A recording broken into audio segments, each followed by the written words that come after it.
Sometimes I need a good reason to get out of bed. Got sleep in my eyes, clouds in my head. I need a shot of something to make my motor go. Get it on. So I turn on the Klein and Alley Show. Who? Give me some Klein and Alley Show. Whatever. Give me some Klein and Alley Show. Get your motor running with the Klein and Alley Show. I said, get your motor running with the Klein and Alley Show. I love the hot dog. Let's get the stove started. The show started. The show started. We are live in Los Angeles. 3, 2, 1.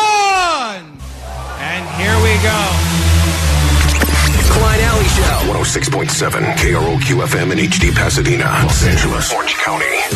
This is the world famous KROQ. Oh, yeah. Welcome to your Monday mornings just after 7 o'clock. We are Klein Alley Show. Good morning. How goes it? My name's Klein. That is Alley. Welcome back. Thank you. You got Jake the Nerd back there. The wannabe audio sniper. But the real audio sniper, there's only one, is DJ Omar Khan. Hey, what's And happening? he does that job better than anyone. Jake tries and fails, and he's... and by the way, today is Jake's birthday. We should point that out. Happy birthday, Jake. Before I go into this whole rant about how bad Jake is, today is his birthday. And happy birthday to Jake. He got himself a... Happy birthday, dear salad. That's all he eats anymore. So happy birthday, salad. Jake, do I have to buy you that expensive pizza today? Because that is a tradition around here on your birthday, but I feel like you don't eat anymore. So why would I bother spending the money? Because there's more pizza for you. Are you not going to eat it if we get you the... No, I eat it. How? Where do you put the food? My belly.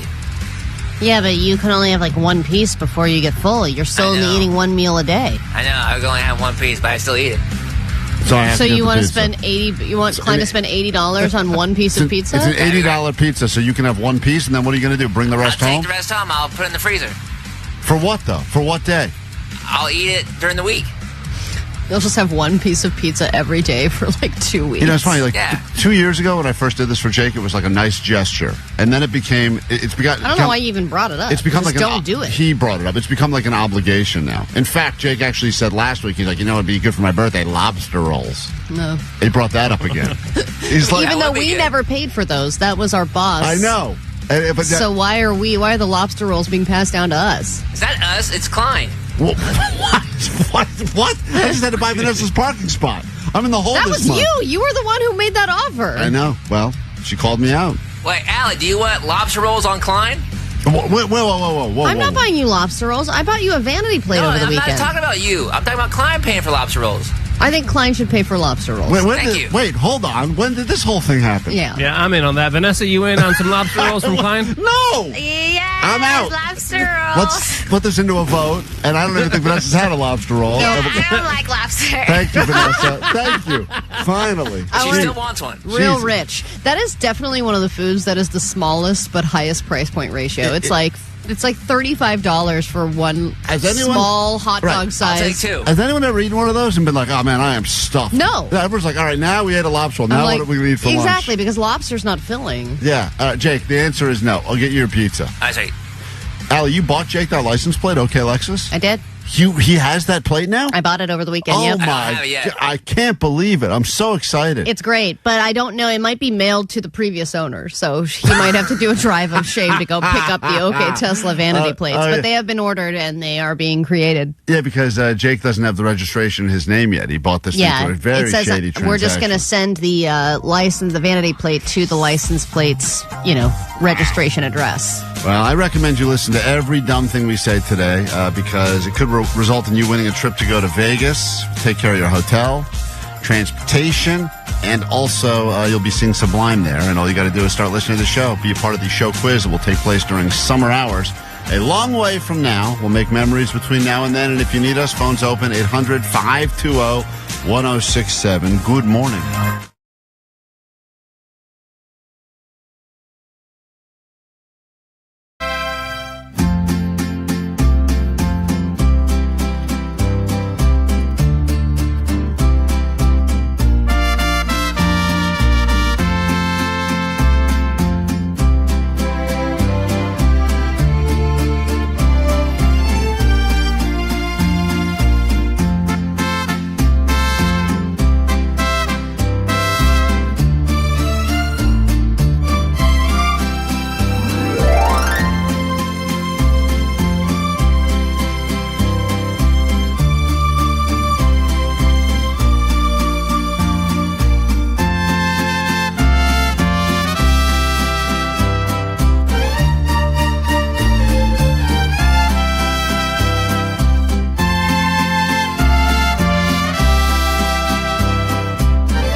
Jake's big birthday today, so be extra nice to Jake if you call the show. Interact with us at 800-520-1067. As we mentioned, lots to give you.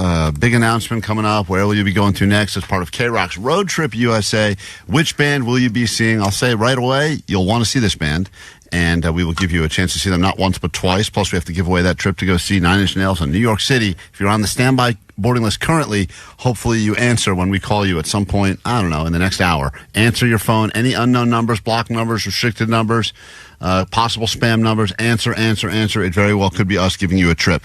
Meanwhile, Allie, this is an interesting message waiting for us on the GOAT line. Someone that would like to join the Bud Light Bros, and I don't know if they're accepting applications, but listen to this guy. All right. listen, Klein Alley, I got this message delivered to the Bud Light Bros. Hey, I'm a bro from another mother. This guy relates with the Bud Light Bros and feels that he should be a third Bud Light brother. These guys, the Bud Light Bros, are real bros that are actually super fans of our show, and they make a lot of poor decisions, mostly alcohol-fueled. But this guy tattoos. And tattoo. They do a lot of dumb tattoos, including our show logo. But that they locked in on our show early, and we appreciate them for that. Listen to this. But I wanna join the group. I can now drink those motherfuckers. I know for a fact. I drink Bud Light like crazy too. Hey, this guy sounds like he could be a great Bud Light Bro addition. Yeah, but I like the Bud Light Bros as they originally are, and because they're blood brothers, like if this guy wants to get in on the bandwagon, maybe he can help produce their YouTube channel or something. But I don't want to see 3 Bud Light Bros. It's just.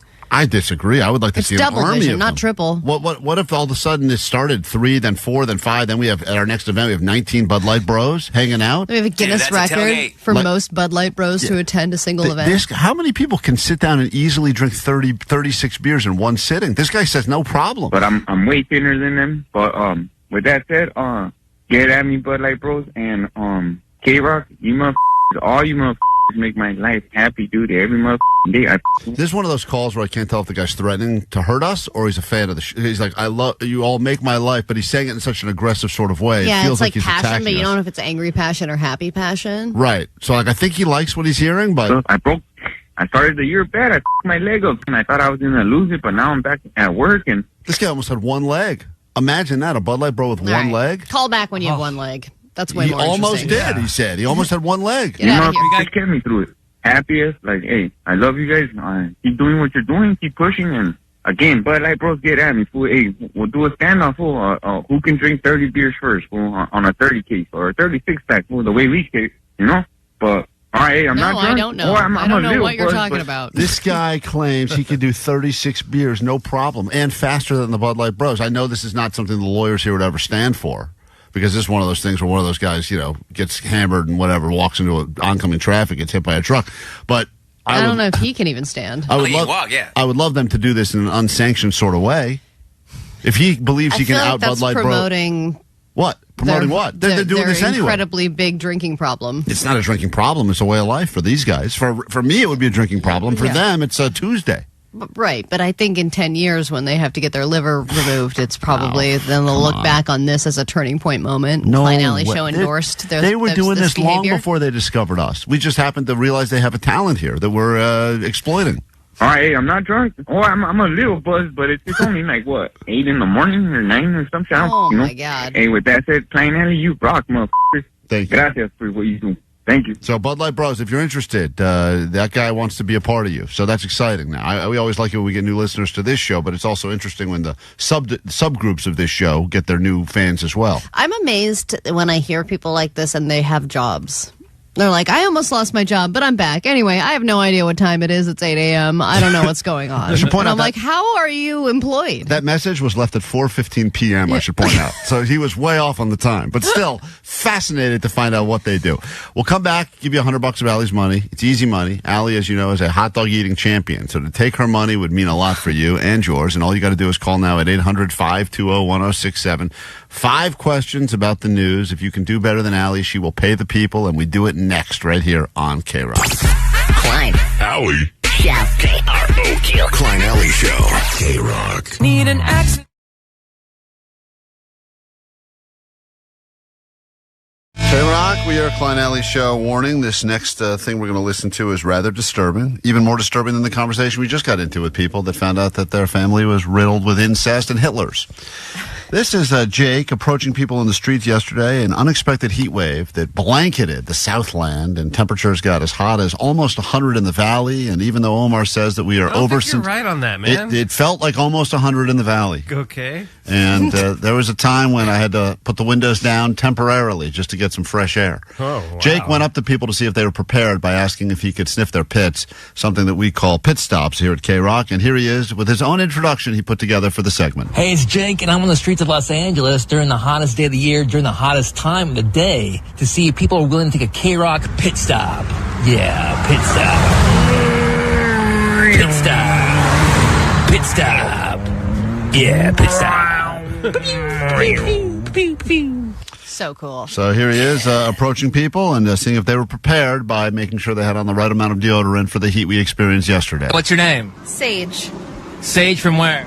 Sage from Los Angeles. Sage, how did you prepare for the first heat wave of 2025? Oh, not well.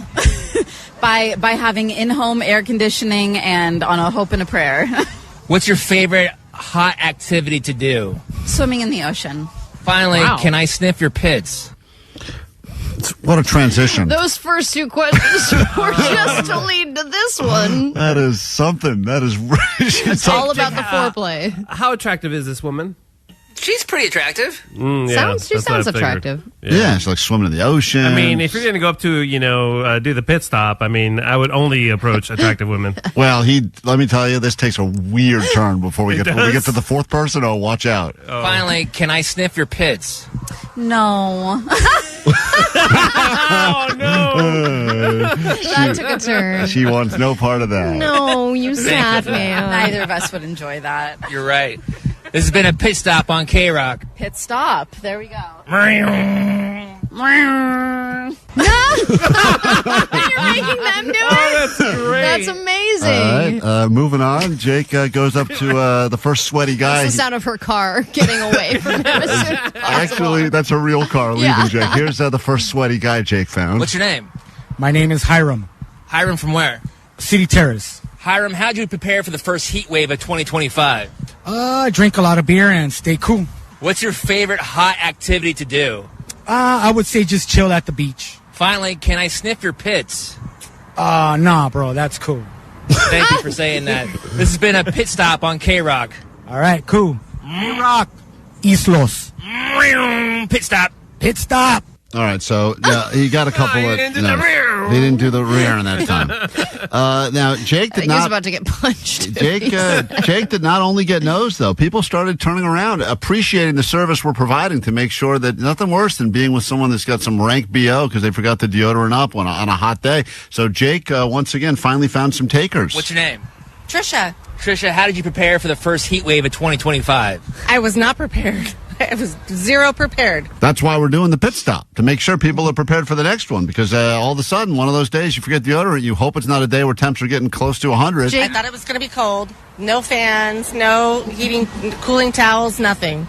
Not prepared. Now I am. What's your favorite hot activity to do? My favorite hot activity to do in a heat wave? Yoga? I would say yoga, yeah. Finally, can I sniff your pits? You asked the same two preliminary questions to everybody, Jake? Yeah. He wants to make them feel comfortable before he... This went well the first 6 times. Right. I guess that. So then, of course, immediately as soon as she talks about yoga and feeling relaxed, he goes with this. Can I sniff your pits? Sure. Wow. Okay. What are my pits? Your armpits. Really? Yeah. Stop. She Is she getting out the mace now? She or? gave him permission and then realized, what are pits? What are pits? Your How do you not- armpits. Oh, God. What they're asking me to do. This is my job. Okay. How much do you get paid? Not enough. How am I? It's decent. Am I good? Yeah, it's decent. Yeah. That's been a pit stop on KROQ. Oh. Thank you. Strange reaction. You think when she gets home, she's like, hey, How was your day? Yeah. I got a pit stop on KROQ. What is that? Well, a guy wanted to sniff my pits.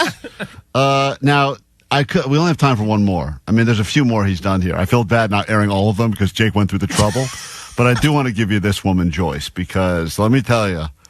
Joyce's choice. She's got a story, and this is the final pit stop, and also a gentle reminder to make sure you got on deodorant on these hot Southern California days. All right, what's your name? Joyce. Joyce. Now, in the voice alone, it sounds like she is fried inside and out. All right, what's your name? Joyce. Joyce, how did you prepare for the first heat wave of 2025? I went to Ventura and got the hell out of Burbank. I can tell you I prepared for the first heat wave of 1825. That's what it sounds like. Does she have like branches in her hair? I just picture someone kind of living in the forest. Kinda, actually, yes. I got out of Burbank. It was beautiful. Came back. It was too hot. Hopefully we'll get a few more cool days before the real heat of the summer starts. It's funny because she's trying to have a real conversation about the weather, only she doesn't realize in a moment Jake's going to have to ask to sniff her pits. Yeah, I know. This summer is scary. What's it going to be, 120 degrees? What? Last year in Burbank, it had, I think, 115. I can tell already that you're probably getting a whiff off her before you even ask for the sniff. Not looking forward to it.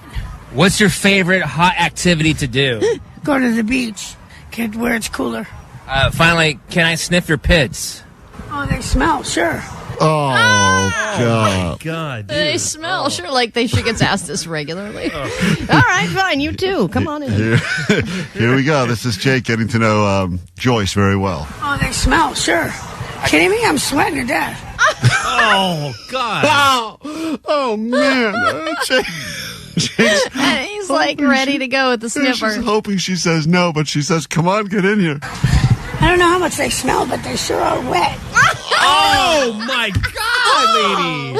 How do you not know how much they smell? God. So much moisture down Jake, there. I think you're meeting your soulmate right now. This is Jake. It also sounds like Jake. It's like female Jake. I don't know, but they're wet.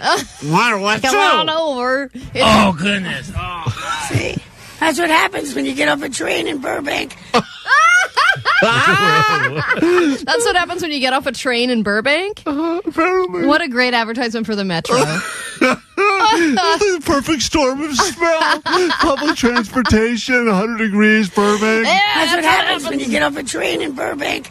That is like a life lesson that we will forever Honey, remember. it was not the train. That was going to happen regardless. Listen to Jake's reaction. Oh, goodness. Oh, God. That's what happens when you get off a train in Burbank after being in the beautiful coolness of Ventura.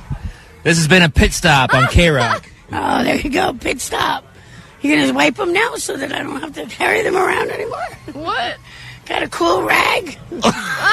Oh my God! He wants you to wipe him. So you thought that was part 2? All right, Jake, get back out there. Part 2 is you got to wipe everyone down after you smell them. Oh, man. Well, you're doing the Lord's work, I guess. Quick break. We got more show to get to next.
Lots to give you this morning, including trips to Vegas to see Sublime, trips to New York to see Nine Inch Nails, and even more tickets for you to go to the OC Fair. But we kick it off by giving you $100 of Allie's money, because cash is king. I've always said it before. It's the one gift that everyone always loves. You can always give cash, and we give you the chance to win Allie's cash every morning right around this time if you can answer more questions about the news than she can. She's putting together the ADD news right now, which you'll hear later this hour. You know, I think you'll be upset that you were not here on Friday. It was the first official $500 Friday payout. No. Yep. Omar went against the lost, listener, dude. and he lost. Not on purpose either. I thought it was only $500 if they battled you. Yeah, I Everyone know. else. I decided to be nice on a Friday. I don't know why I did that. Oh, man, that was rough. That sucks for you. Yep. Yeah. Now, you lost everything. The hot dog stuff. Allie claims that eating all those hot dogs opened up some weird Pandora's box of eating now, and she had such great willpower and self-control, and it's all falling apart now. I had another hot dog yesterday. Oh, my God. What? Are you kidding me? You're going to eat hot dogs again? She's addicted. Well, I had, that night I had hot dogs for dinner. Oh my God. And then Jeez. yesterday, but it's my kid, he'll order a hot dog and not eat it. I had to eat it. That's the El Cheapo taking And over. I was like, fine, I'll take this down in 10 seconds flat. Ow. Let's go to Huntington Beach and say good morning to Gary from the 714. Hey, Gary, how goes it? Doing well. Sweet Dibbits, guys. Sweet Dibbits. I got 5 questions here, all about stories in the news. Let's see if you do better than Allie. She's on clearly a losing streak here. I don't think it's going to end anytime soon. So hopefully you Not take, losing weight. That's one thing I'm not losing. Take her money. She's about to leave the KROQ studios. You got 5 questions in front of you. Answer them first, and then she'll come in. We'll score together at the end. We're always rooting for the people, so please get these right. Your round of Allie Knows the News begins right now. Allie Knows the News. All right, 1,000 pounds of frozen beef have been recalled because what are they concerned is inside of the beef? Worms. Worms. That sounds great. It's not going to stop Allie from eating it. Question number 2. Jimmy Kimmel has put up a billboard in Los Angeles endorsing who to receive an Emmy. Who is he endorsing to receive an Emmy? Oh, my gosh. We're going to go with George Lucas. All right, go to question number 3. This rapper was arrested Sunday in L.A. for a weapons charge after a routine traffic stop. Soldier Boy. Question 4. Some campers that were singing songs from this band were actually attempted to be rescued because authorities thought that their singing songs from this band were actually a distress signal. They were just out there singing in the woods, and what band were they singing?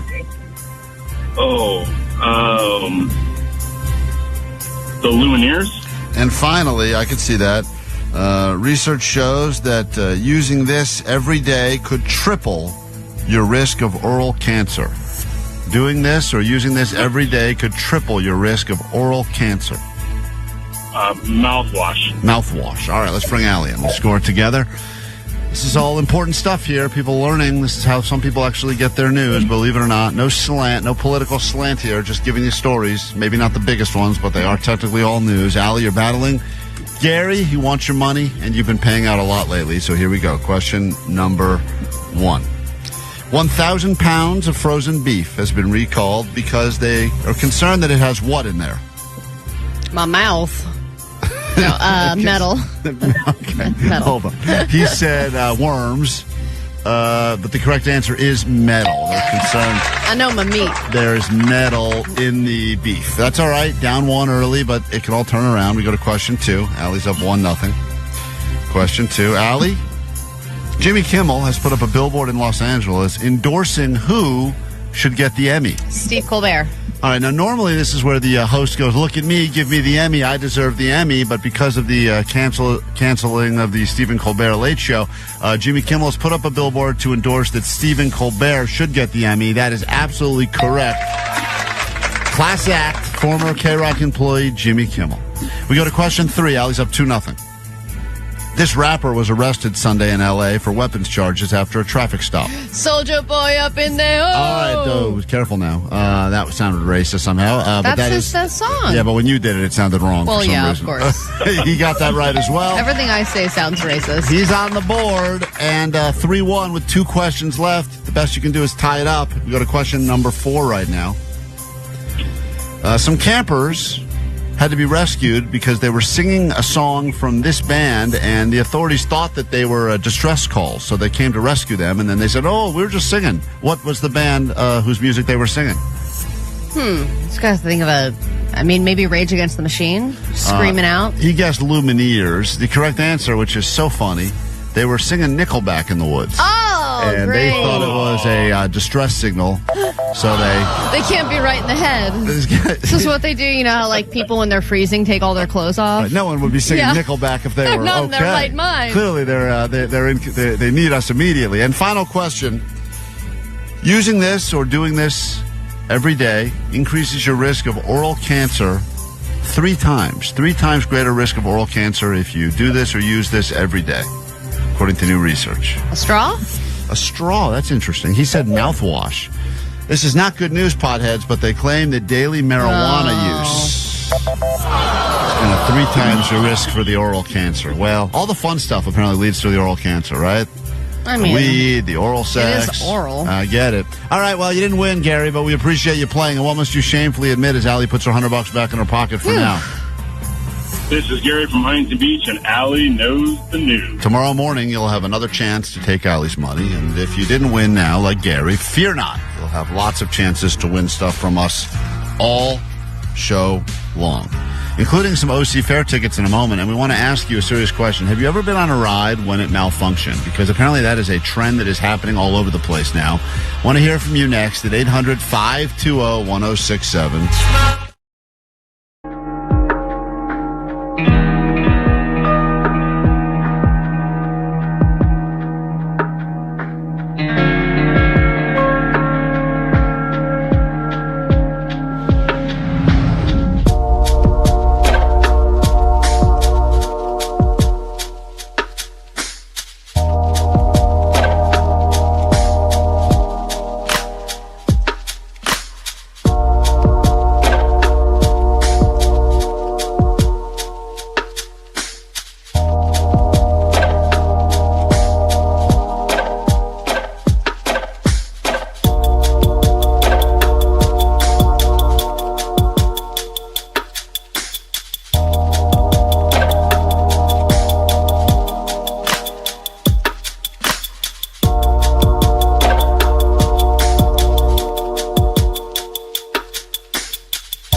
Here's the question. I would love to hear from you if you have an answer. 800-520-1067. Have you ever been stuck on a ride or been on a ride that has malfunctioned? It feels like that's happening a lot now.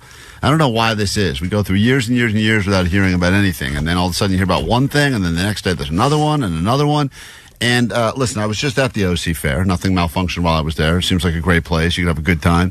But the guy was explaining to me that they take all these rides, and then they get them all, they break them all down, put them in the back of 18-wheelers, and then move them on to Phoenix or wherever they go to next. And I think to myself, that's insane that, you know. Well, when you have to think about you building like an IKEA dresser. No, things, 100% a drawer collapses within 15 minutes. Exactly. And then imagine doing that like multiple times. Right, with Ferris wheels and some of these rides. Large machinery. Are pretty, I mean, Ferris wheel, at least that thing's just very slowly moving in circles. Some of those zippers that are like whipping around, I mean, that is like one loose screw. You'd think game over. And these are some of the stories we've heard recently. At least 23 people were hurt when the amusement park ride that they were on collapsed. Take a look.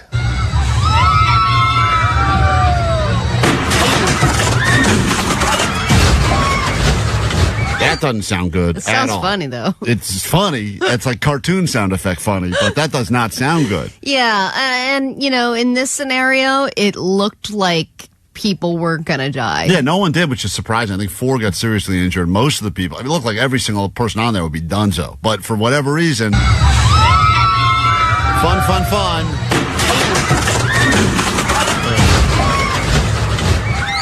It was just the arm just broke off. Just it was just like snapped in half. I'm sure there were warning signs that were like, "Hey, maybe we should pause the ride and make sure everything's operating okay." Look at They're the like, stress fracture here. "Yeah, just go ahead." There's just one guy like loitering in the background with like a Phillips screwdriver. It was like, oopsies. Yeah. Just a horrific incident. Now, that was one. Okay, so that happened. Now, that was an international amusement park, so a lot of people go, whatever, it doesn't happen here. We got standards in this country. But then there's this one.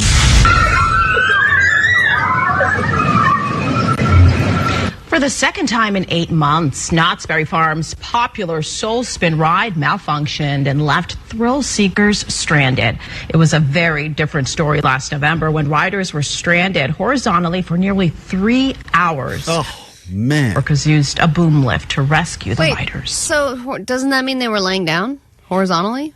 Horizontal, yes, would mean you're laying, but Yeah, that sounds great. yeah, but if you have one day at the amusement park and you spend that whole day, I was on a ride one time that malfunctioned right before the end, or they held it, I guess, but then they couldn't get it going again, and we were in a standing roller coaster called Shockwave, and we spent the last 3 hours, well, not 3 hours, probably 2 hours at the amusement park on this ride, and I couldn't do any other rides. And you were standing? Standing roller coaster. It's one of those things where like the cup was like going up your balls. Yes, you had like a saddle. Yeah, you kind of had it's to, like, super uncomfortable. It's terrible. Yeah, because there was a standing roller coaster in my hometown, and it was very painful. It was like, oh, we got to go on it. It's amazing, but it also your head just is knocking around, and then that thing is just going up your crotch, and you're like, this is not fun. But I would imagine that laying. Like, if you're going to get stuck on a ride, laying horizontally is probably best case scenario. And I'm also amazed that you can tell the difference between happy screams and terrified screams. That is very tricky to figure out. But yeah, goes, like, and then they're like, ah! Right. It's very. I'm just curious because it seems like it's happening more and more. And someone pointing out that the roller coaster, or whatever, that ride collapsing sounds a lot like when Allie fell off her bike.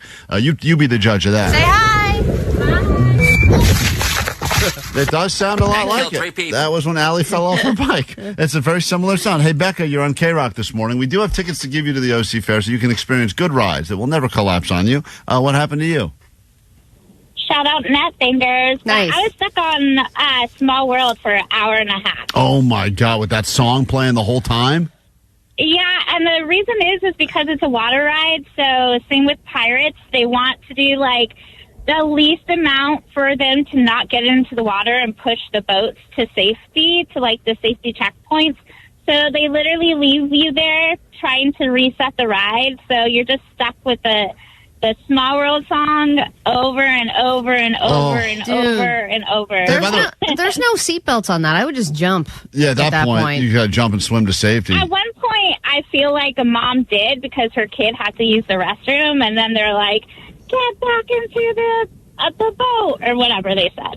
Yeah, I mean, I would have hightailed it right through Thailand and gotten the hell out of there. Yeah, but also it would take you so long to get out of that ride. It's like the longest ride. It is long. And even if it's like going through an IKEA where it's like you have to go through all the rooms to get out. And just when you think you're done, you're like, welcome to Australia. And you're like, no. Still going. That ride, even when working normally, you almost go insane just hearing that song on the loop. Because it takes forever. So if you're there for an hour and a half, that is intense. I stuck on Indiana Jones for 45 minutes. What while it was operational, or it shut down? Well, what do you mean while it was operational? Yeah, it was operational, and then it shut down. Did you get to actually go on the ride? Because we're like halfway through or whatever. Oh, that sucks. See, I'm saying a lot of people are saying got on it, and then they never went anywhere, and then they finally sat there for a while, and then finally to get off, which sucks. So they didn't even get to go on the ride. Somebody on the text line 818 at one time at Disneyland got stuck in the Haunted Mansion elevator for 20 minutes. 20 minutes, though. But 20 minutes. That sucks. You're all crowded. You're standing up there. Because even when you're in there, you're like, ooh, this is fun. And then you're like, okay, I want to get out of this room with all these people. Yeah, and they said it was dark the whole time. So everyone's just waiting for that lightning bolt with the skeleton hanging and nothing ever happens. You're just sitting there. Vanessa, what happened to you? Because this is a traumatic story. And some people, they'll never go on a ride again. If you're on a ride that had a malfunction, or, something went down, like you saw someone fly out, because you always hear those stories, too, where the people, they had the restraint, they had the restraints on, but the restraints didn't hold. Yeah. And then those people either had to hold on for themselves or, flew off the ride. Dude, what happened to you? I went to Six Flags, and have you guys ridden X2, which is super scary? You start facing backwards. Are you tall enough for that one?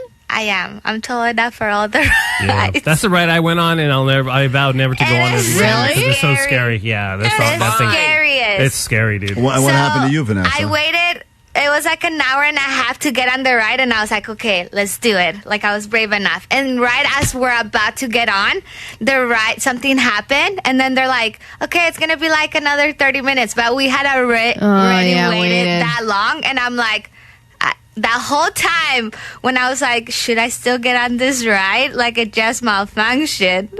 And then I went on it, and I was so scared. It was already scary, but like, I still risked it. You know what I mean? Right. So it malfunctioned right before you got on. Yeah, I would argue the best time to get on a ride is right after it malfunctioned. Because even though it's scary, it's fresh in your head, you'd have to think to yourself, all right, now they've probably tightened all the screws and greased it up or whatever. Yeah, but do they tighten screws? I feel like they just do a once-over, and they're like, did it go through and go back around safely? Okay, cool. Oh, we have some sound. This was Jake on the Indiana Jones ride. So this is Jake? Hold on. We think we have Jake. Jake actually went on the ride, got stuck on. Jake, how long ago were you on that ride before I play this? Years ago. Years and years. This was it. Elliot, take a listen. Dun, dun, dun, dun, dun, dun, dun. Dun, dun, dun, dun, dun, dun, dun, dun, For 45 minutes. That sounds terribly malfunctioned, doesn't it? And they have to like do the updates in character too. They're like, "What's up, Survivor? Stay, yeah, stay seated. Yeah, stay seated calmly. That's my favorite part. Whenever they try to keep give you your whips and hats inside. Right. They try to give you the message, but they don't want to break character. Yeah. So they're like, oh, "Hey, Ursula's out for lunch." Yeah, I know. And you're like, I know what you're trying to do. A Minish on KROQ talking about times that you were on rides that malfunctioned. We got tickets to send you to the OC Fair. What's up? We were at Canada's Wonderland in Toronto, and my daughter nearly fell out of a roller coaster between the cushion that holds you in the seat and the seat itself. She was skinny enough, I guess, that she nearly fell out. I had to hang on to her the entire ride.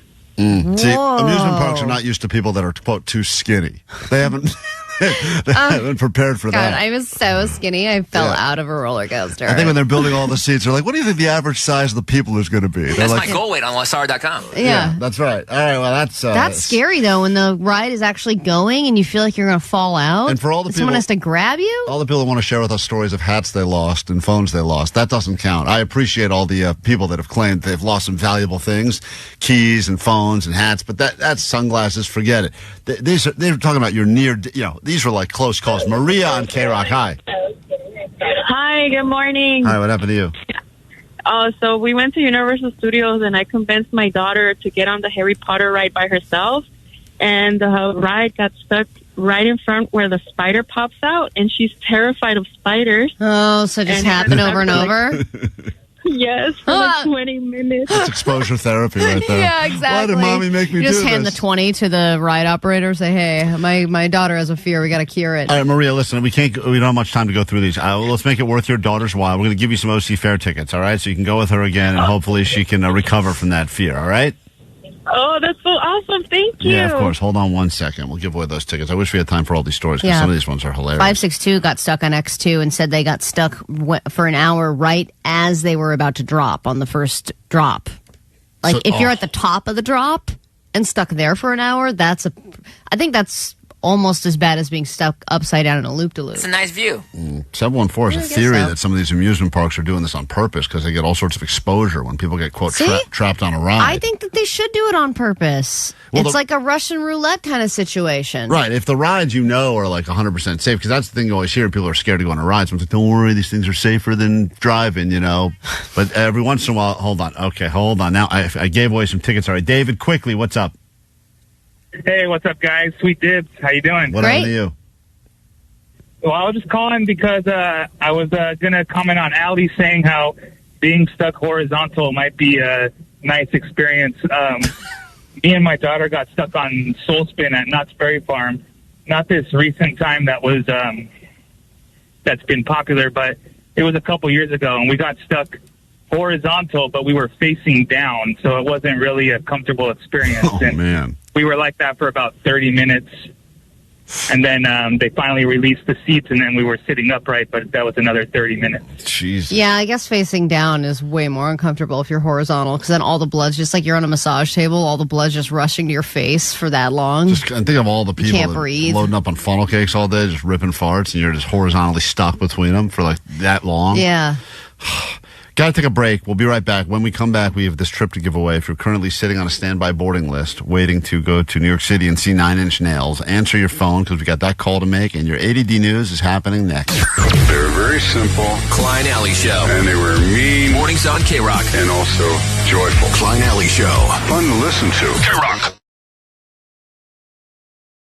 Hopefully we can be a distraction for you, or if you need information, we can give you that as well. Thanks for joining us. And if you're new to the show, nice to meet you. I'm Klein. There's Allie right there. You got DJ Omar Khan, the audio sniper. Jake the Nerd back there. He is the assistant to the assistant of the audio sniper. And then in the back room, Vanessa. And you got your postmaster, Johnny, taking the calls. Yesterday, I saw a guy by the name of Surfer Jay who works here, who walks around wearing board shorts and no shoes. And he was doing what he normally does, which is rummaging through the garbage at KROQ, because he's one of these guys that feels very similar to the Native Americans used to, that nothing should be wasted. Everything can be reused or repurposed, and he doesn't like anything getting thrown out. He's a big surfer. He's a big fan of the environment. And if anyone is throwing anything out, he finds it in the trash and usually can figure out a way to use it again. And I saw him taking stuff out of the garbage and putting it on the community table outside of here, which is usually where all the food goes, community food, old or CDs. Old prizes they couldn't give away. Once no one wants them, once truly no one wants them, they'll put them out there on the community table, and then we're allowed to grab them, I guess. Also, down the hall now, there's the news station, and all the good snacks are there, and all the leftover snacks make it over to our table. Right, they get all the good stuff. Like, they're getting all the good flavor bagels, and then once all those get picked through, it'll be like a couple of those random whole wheat ones that are missing a top that will get brought over to our table. Yeah. Like the real bad ones. Just the bottom. It's like bottom with raisins. It's like bottom Totally bagels. bottom We get they get like fresh ones, and then whatever like little pieces are left over get like brought down here. It's kind of the trickle down system here in radio. We are the bottom with raisins. We're the half bagel with raisins, and the only thing to put on is like a scallion spread too. It's like the worst combination. Anyway, long and short of it is, I'm watching him unload this garbage can onto the table, and I'm seeing all this stuff that's going onto the table that I feel like Jake would like, because one of the things they put on the table was a octopus inside, like a paperweight with a dead octopus inside of it. And I understand why someone would throw that out. I understand why KNX would not want that stuff. Right. So, but I did say, I should see if Jake wants that, because that's the kind of weird stuff Jake collects.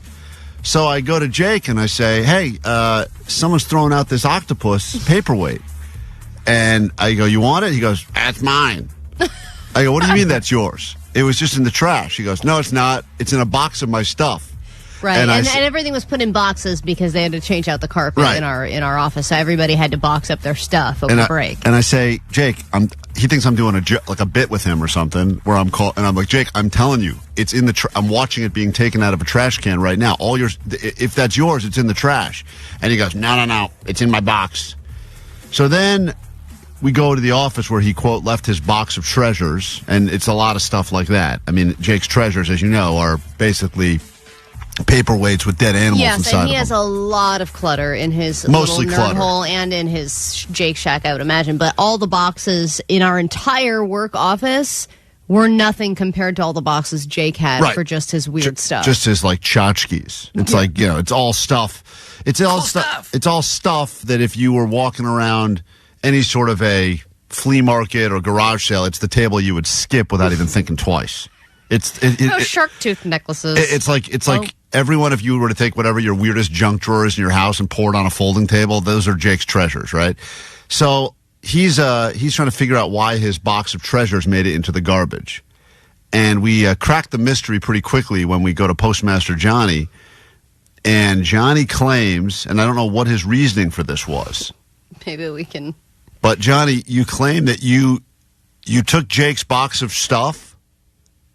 Well, calling it a box of stuff is kind of like far-fetched. It was more like a box of crap with like 4 markers and his little like bug thingy. Because you guys, somebody left it on my desk. Whenever anybody has anything they don't want or they're just walking by the office, they always leave crap on my desk. And somehow Jake's box of crap made it on my I desk. think people put things on your desk to distribute to the morning show. No, not like even that. yours You is the guys first leave it there. desk Yeah, you you're- see when you walk in. So if someone's going to drop something off for us, they would put it on your desk. Yeah, your desk is like someone doesn't really want to put in the effort to figure out which one of us it belongs to, so they just put it on the desk by the door and then assume that, we all talk to each other. They assume that the person isn't going to be like, "What's this?" So you had this. So you Trash. had Jake's box of stuff on your desk, and then where did you put the box of stuff? I actually just put it on top of the trash can because I was like, oh, let me just put it right here for a moment. Like, let me just get something else. Put it right here for a moment? On top of a trash can? Because the trash can was full. It was filled to the brim, and I just said, like, oh, this must be trash, maybe. Let me just put it here for right now, and if it's Trash somebody... maybe?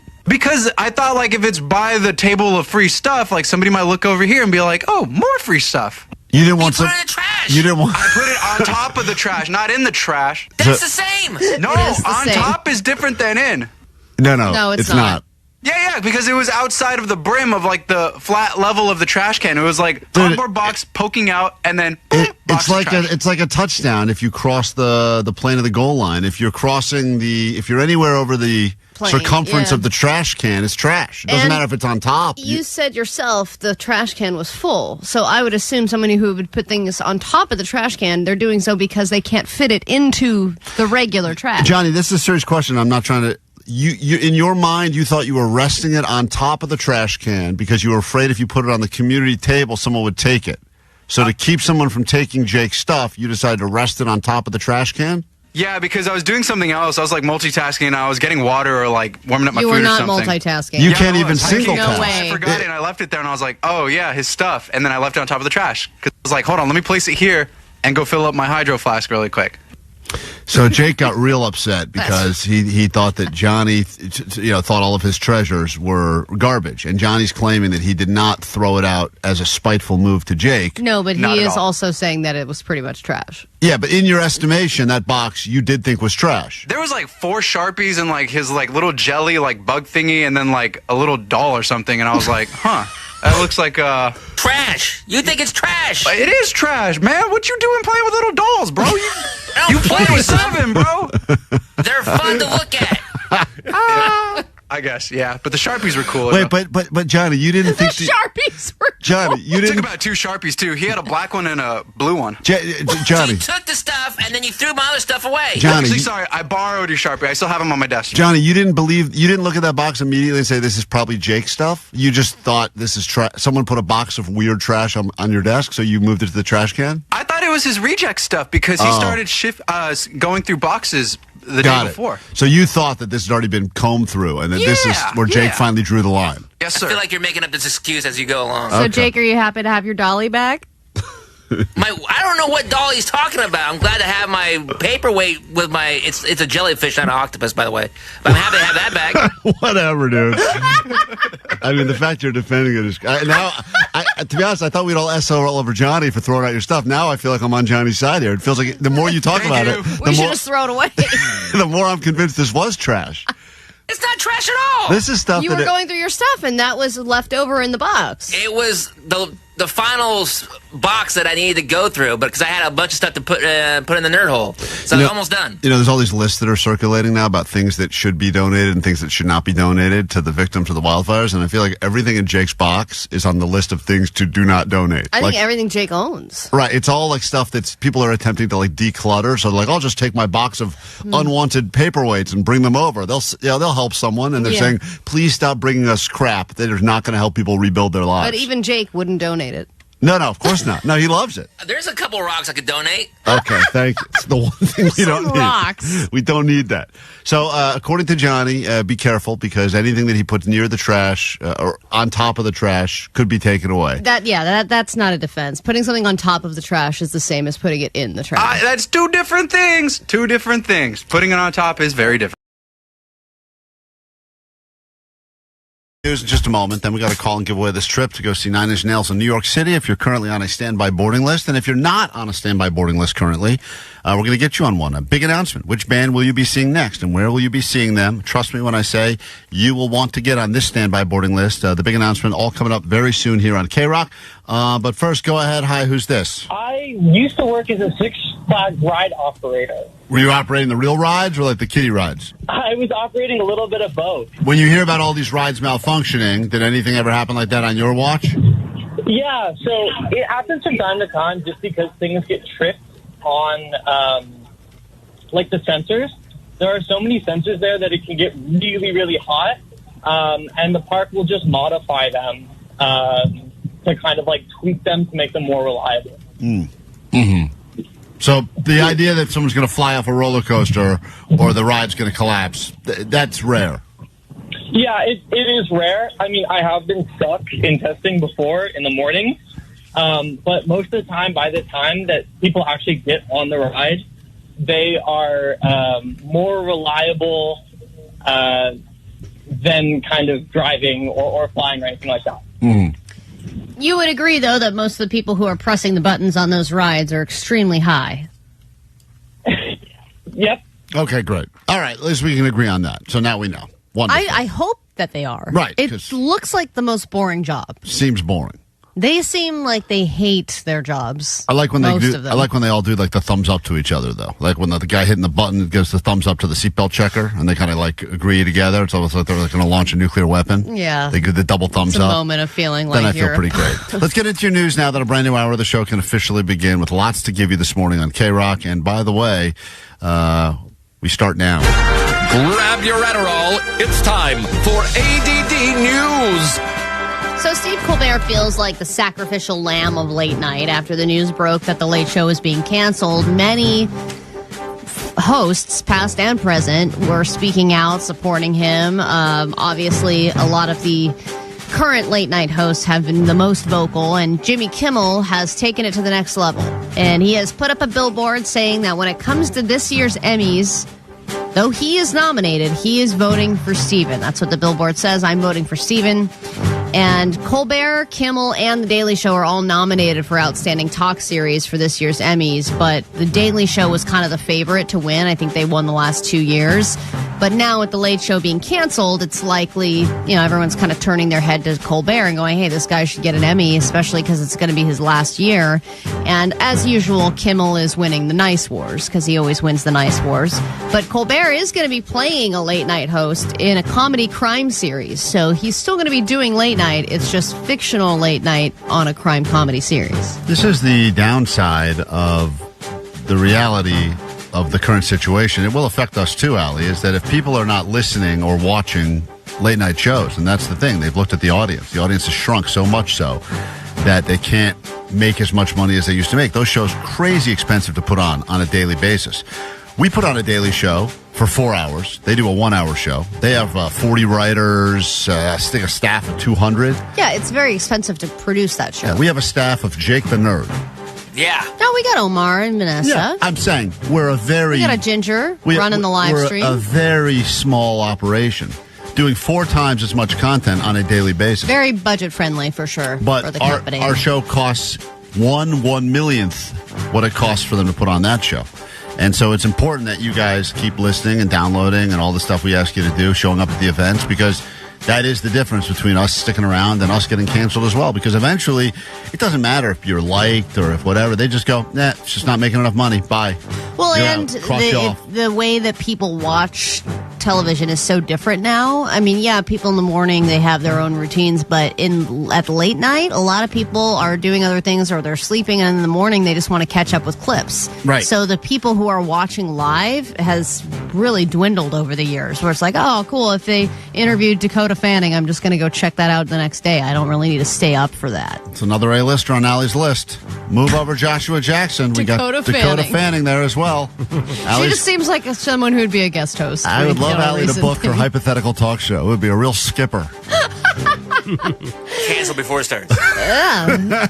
Allie's hypothetical talk show has just been canceled for lack of interest. I want to get everybody who, it was their last choice to be in the guest slot, right. And I'll take them. Take all those people, if we have time. All right, let's talk about another celebrity.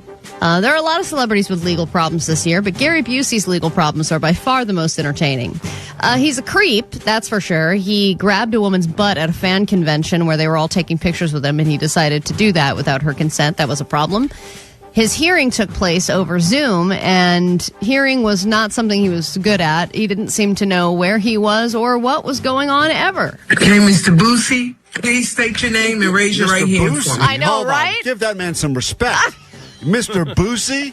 That's the judge? This is Vanessa pronunciation I right mean, there. Jesus Christ, that's the great Gary Busey, minus the ass grab things. I got his name right. Jesus. Okay, Mr. Boosie, please state your name and raise your right hand for me.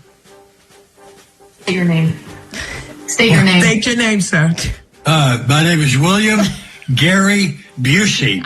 Okay, do you, sir, swear or affirm any testimony you give the court shall be the truth? What? I'm sorry? Do you swear or affirm that any testimony you give the court shall be the truth? Yes, ma'am, I do. I confirm that. It is my understanding you wish to plead guilty to a fourth-degree criminal sexual contact. Is that correct? Am I pleading guilty? Yes. No. Yes. I am? No. Okay. Oh, I gotta hear this again. And then she goes, no. So he says no. His legal representation says yes. Yes, you're guilty. While we're doing this thing. Yeah. Right. Am I pleading guilty? Yes. No. Yes. I am? No. Okay. No. Oh, man, I love it. No, that's not how it works. Listen to me, Mr. Boosie. Huh? Did you talk to your attorney about how you want to handle your case today? Yes. She's going, yes, you did. We spoke about this, I swear. I know. You inappropriately touched the buttocks of an adult female over her clothing. Is that correct? Yes. Yes, I did. You confident about understand now, and you knew then that that was not appropriate. It was wrong, correct? Yes, very much so. So this was not an accidental touching. You purposely touched her. Is that correct, sir? Yeah. Okay, you did it for your own self-gratification. Is that correct, sir? Yes. On the charge of fourth-degree criminal sexual contact, how do you plead? Not guilty. What is this, sir? Guilty? He's still not even sure at the end of it. Oh, okay. And then at one point she had to tell him, please stop drinking and eating on the screen. Right. This is still a court hearing, and you're still in front of a judge. You can't be like sipping on your Coke while we're doing this. Unbelievable. It was hilarious, though, even though not a obviously funny subject matter, but it was choice the entire way through. All right, here's that a riot. sounds like a great sitcom in the making. Okay, Mr. Boosie. I would watch that. Watch Okay, the hell Boosie. out of it. I love it. All right, here's a ride fail story for you. A United Airlines flight had to do an emergency landing because one of the engines failed moments after takeoff. They already have the Mayday call that the pilot patched into air traffic control to figure out what they should do next. And just listen to this pilot, because it seems like an engine failure would be a pretty big thing, especially right after takeoff, but it's like any other day for a pilot. Engine failure, left engine, United 108, declaring emergency, mayday, mayday, mayday. That is not the same tone I would have for Mayday, Mayday, Mayday. Mayday, mayday, mayday. I mean, 108 Heavy, roger that, sir. That's it. Be able to make your way back into the field at this time. You can turn right, heading 100 if able. One soul's on board, about 5 hours of flight time. Yeah, so she's like, whatever. We have about 5 hours of flight time, and I'm going to make a right turn and land. This was one of those flights where, because they were so full of fuel, because it was supposed to be a cross-country flight, they couldn't do the landing again. They were too heavy, so they had to circle until and do that For thing. 5 hours? Well, I think they dump fuel, which is probably great for the environment too. But I think that's the idea. They have to circle and they have to dump some fuel just so they get light enough to even land. Well, that's how my dad got into his plane crash. Oh, that's right. Because they took off. He was transporting cocaine, is that right, or no? What was your dad It was doing? meth and cocaine. Oh, okay. No. He was not transporting anything. It was him and his brother they were going to go to Tahoe for the weekend, but they got lost. This was like before all the GPSs and stuff. So they were like, let's just land on the airstrip that we see and ask for directions, but it was a military air base. So they landed and they were like, leave now or we're going to shoot you. So they had to take off again quickly. So they had to take off again quickly, but they were full of fuel and the jet, whatever, the runway was too short, so they crashed into a mountain. Too much fuel is a huge problem. Allie was almost never here. We never would have had Allie if that guy survived. So he had to get airlifted out. He was in the paper. That's our loss. We get into a brand new hour of the show. perhaps the greatest hour of your life, and we do it right now. Here we go. Klein Alley Show. 106.7 KROQ FM in HD Pasadena, Los Angeles, Orange County. This is the world famous KROQ. Hopefully you're listening to every dumb thing we say this morning, because there will be a quiz at the end. And I know people don't like quizzes, but it's kind of back to school time. So we'll get into a show quiz. Could result in you winning a trip to Vegas, hotel, money to get there, and you will be seeing Sublime. We got that for you coming up later this morning.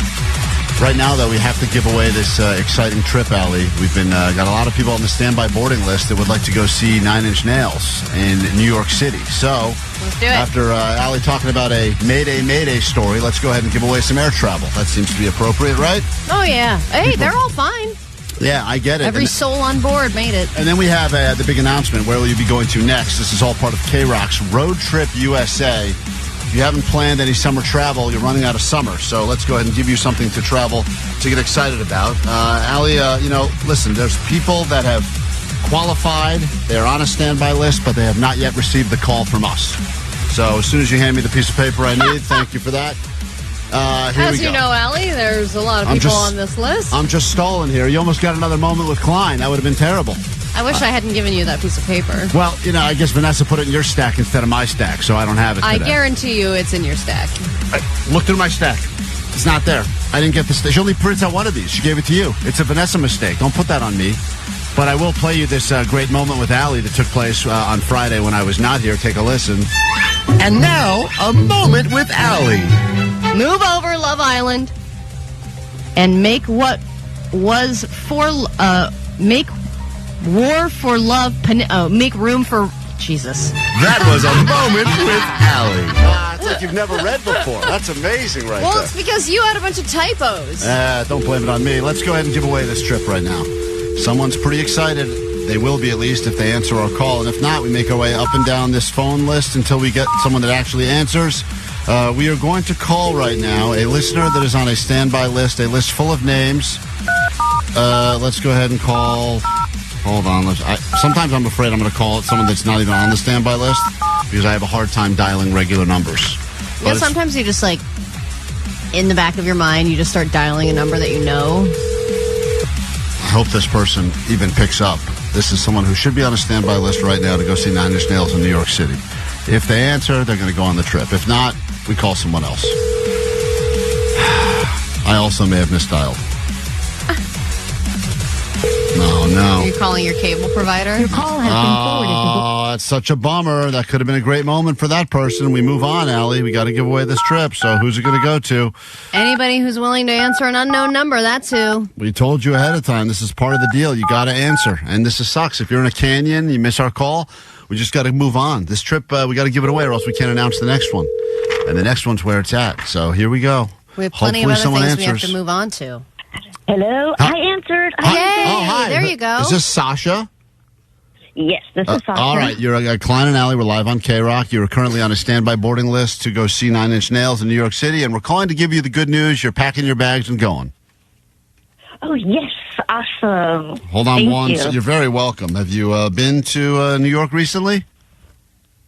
Never, ever in my life. Oh, great. First trip to the Big Apple with 9 Inch Nails. Not a bad reason to go. Hang tight, and thank you for listening to KROQ. Greatly appreciate you. Thank you. All right, hold on. That's Sasha right there. She's on. You think it's expensive here? Oh, I'm going to get you on a plane to somewhere way more expensive. I'm going to give you this one right now from Sublime. It's their new one called Ensenada. And the second this song is done, we will tell you where you'll be going to next. Great trip in your future with an amazing band. The details in 2 minutes on KROQ. What else do you have, Jake, other than Pew Pew? Everything that Omar plays, I gave to him. Omar, play us Don't out. be such a nerd, bro. There you go. You didn't give me that. That's Omar. boom. Don't be such an effing nerd, Come on, do you bro. have a sound to come Go ahead, back Jake. with? I want to see you guys get into a sound fight right now. What? Gay. Oh, my God. Okay, now what? Omar wins round one. Omar wins round two. Omar's up 2-0, Jake. I gave him that sound. First to 3 wins this thing. Oh, man. Why don't you shut up, Jake? Knockout blow! He got you good, Jake. What a snipe! That is the audio sniper for you. Klein Alley Show. Okay. 5 cows have 4 udders each. How many buckets of milk will you have, assuming each udder makes 1 bucket? Are these chocolate milk cows or are they regular It cows? does not matter what kind of cows they are or what kind of milk they make. It's just about how many buckets they make. 4 nipples on an udder or 3? How many nipples are on an udder? This This you is just said udders. They have 4 udders. no nipples, just udders. There's I mean, I don't see what the nipples have to do with it. Okay, I've never seen a cow. You've never seen a cow Not in your person. life? No, I'm from the valley. I don't know where there's anybody. Nobody has cows. Just You horses. haven't driven by somebody who has cows? No. Do you know what a cow looks like? Black and white. Moo. He's looking at one. Hey, shut up, Jake. Klein, Alley, show!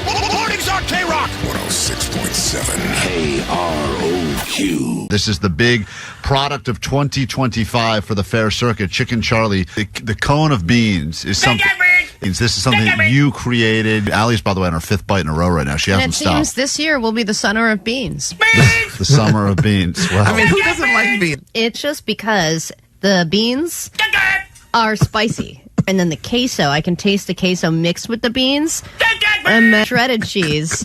But I think it's because it's the sweetness of the cone and then also the saltiness of the beans that comes from the queso or salsa. I didn't just fill it with beans. We went beans, queso blanco, beans, shredded cheese. I love it. KROQ, we are Klein Alley Show. If you're a part of this KROQ Road Trip USA thing, or perhaps you don't know what we're talking about, here's all you got to do. Be caller 20 when we tell you to be caller 20. Get your name on a standby boarding list. We give you tickets to see an amazing KROQ band somewhere locally here in Southern California. And then we call someone like we just did a moment ago and tell you, pack your bags, you're going on another trip. And here we are now with another big announcement. So far, we've sent, 4 or 5 listeners on trips all around the country to see amazing KROQ bands. Not once, but twice. And we've got another one to tell you about right now. And this is cool for about 3 reasons. Of course, the band is a great band. Oh, and it's a band that even if you've seen them once, you want to see them repeatedly. Yes. And the destination that you'll be going to will put you around many, many bands. So that's the other cool thing, is that sometimes Road Trip USA, KROQ's Road Trip USA, puts you into a festival setting. And that means you get to see them once here and again elsewhere. The band you'll be seeing for KROQ's Road Trip USA, next stop is... Yeah, my girlfriend takes me home and I'm too drunk to try. 'Cause when I'm with you, there's nothing I wouldn't do. What's my age getting late?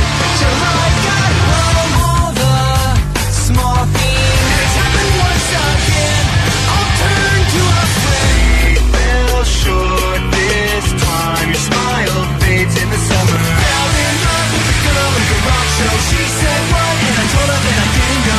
Get ready for your chance to see Blink-182, not once but twice. And here's what's going to happen. Starting with us at 9 a.m. this morning in less than an hour, we get you on the standby boarding list to see Blink-182. Of course, you'll get to see them right here, a show happening in Palm Springs, I believe. Palm Desert, yeah. Palm Desert. You get to go see them there, but then you hop on the standby boarding list for a chance to see them again at Aftershock Festival in Sacramento. And if you're at Aftershock, you'll be seeing, 100 other bands as well. So blink once and potentially blink twice, and you'll have your first chance with us at 9 a.m. this morning, and then we'll do it again at 10. In fact, it's going to happen every hour, all day and all week between 9 a.m. and 6 p.m. Lots and lots of blink opportunities for you. So be ready to see them once and potentially hop on that standby boarding list and see them again at Aftershock in Sacramento. Yeah, and I had a chance to go to Aftershock a couple of years back when I sang the national anthem to kick off the entire thing. I was not asked back, but it was a wonderful time. So you'll probably have one too. And I want to point out, not only was Allie not asked back, she asked herself back and they declined, which is so insulting. I think I said, I'll do it again. And they were like, no, Yeah. we're good. Allie, would you like to have me back again? And they said, no, thank you, we're good. And that was the national anthem. I was replaced by nobody. And they made the right call. Yeah. They absolutely we made the don't need right to call. replace you. We're just going to not do it anymore. So here is the details that I may or may not have skipped by. Listen closely to this and then be ready to call and win those tickets in less than an hour. And we'll be right back with more tickets for you and a brand new round of Klein's Kids Hate Him. Oh, great. And this one got really aggressive. And Allie, I don't want to give too much away, but my kids were asking questions specifically about you and your relationship. And this is what we'll get into, but it took a weird turn. Dad, why do they want to get married if they're girls? Who's that? Allie and whatever. Oh, those are my vows. She calls your wife whatever. Allie and whatever. Allie and whatever. Why would they want to get married? It was a very interesting conversation, and we'll get into that and much more after this. It's KROQ Road Trip USA. Travel to the beautiful state capital, Sacramento, California, home of Sutter's Fort, Fairy Tale Town, So pathetic. and other places that sound like we just made them up. Plus, Blink 182. It's Tom from Blink 182. And Aftershock Festival. Tom forgot all the songs. Forgot most of the songs.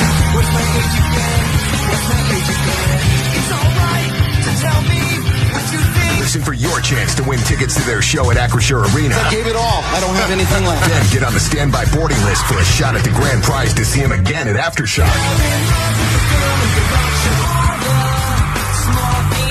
KROQ. Courtesy of Live Nation and Danny Wimmer presents. This is the story of the one. As a safety.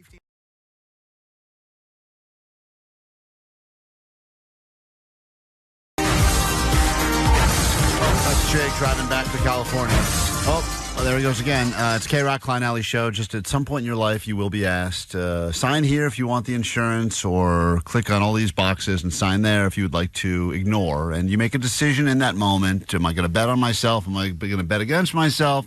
Used to be pretty easy. I think universally people just agreed always get the insurance, never against an ace playing blackjack, but always when renting a car, because it was like, now I can just drive completely careless, which is a great way to go through life. Yeah, and see, for me, that's not the way I want to go through it. I always bet on myself, which I should never do, but I never opt in for extra insurance for anything. I've never had Apple Care. I've never had extra car insurance. And the one time I did get extra insurance on a rental car, something did happen. So it's good you had it. And that usually should have been a lesson to yourself. It's like, wow, I did the right thing. Now, other people argue once you sign up for the extra insurance, whatever it is, sometimes it's like an extra insurance on a rental or extra insurance, home insurance. Like you said, the phone one. I've seen people decline insurance at an Apple store, be handed the phone, immediately drop it, the thing shatters, and the person's like, you just said you didn't want the insurance. Yeah, but sometimes now they do the 3 free months of Apple Care. Sometimes, but sometimes not.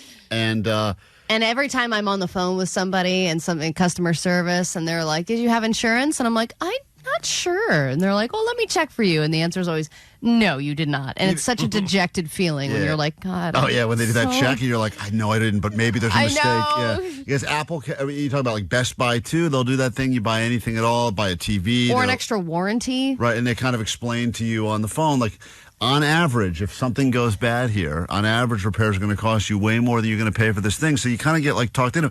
Well, anyway, Jake did not buy the insurance on his rental car. He got into a pretty bad accident. The car's all jammed up. And I would say, how much do you think the damages are? I would say in the thousands.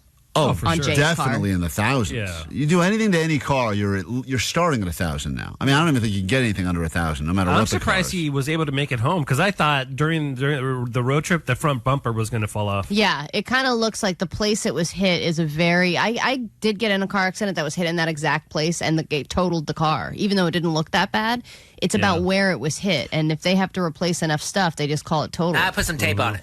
Candy, what happened to you? We're hearing your stories now of times that you neglected or declined any sort of additional coverage and it came back to bite you in the ass. What happened? Yeah, on vacation in Grand Cayman Islands, didn't purchase the insurance. My ex-husband totaled the car. We were held by customs and couldn't board the plane until we paid for it. What was the cost of that? Over $5,000. Oh, my God. Oh, my God. And it was his fault? It was his fault. He rear-ended somebody, didn't buy the insurance, and couldn't leave the island until we paid. Jake, this is going to be your future, my friend, except that instead of the island, it's going to be right here in Southern California. That's worse. And to have to pay someone $5,000 in a foreign country and have to deal with all of that, the fraud protection, and to try and get the withdrawal, and I mean all that But stuff. $5,000 in pesos isn't very much. But, Jake, I rented a car recently, and I remember because I also declined, because, supposedly I have coverage or whatever. If you have insurance, depending on your insurance you have on your regular car, sometimes it transfers with you over to a rental.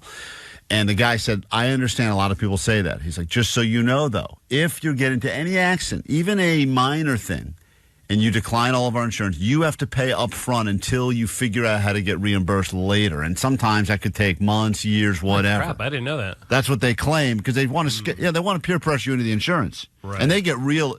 They do not like it when you say no. They kind of give you like all right, well that's your Yeah, funeral. because it's a racket. That's how they make their extra money. I agree. I think most of the time insurance is a scam. Let's say hi to Dylan. What happened to you? Hi, Dylan.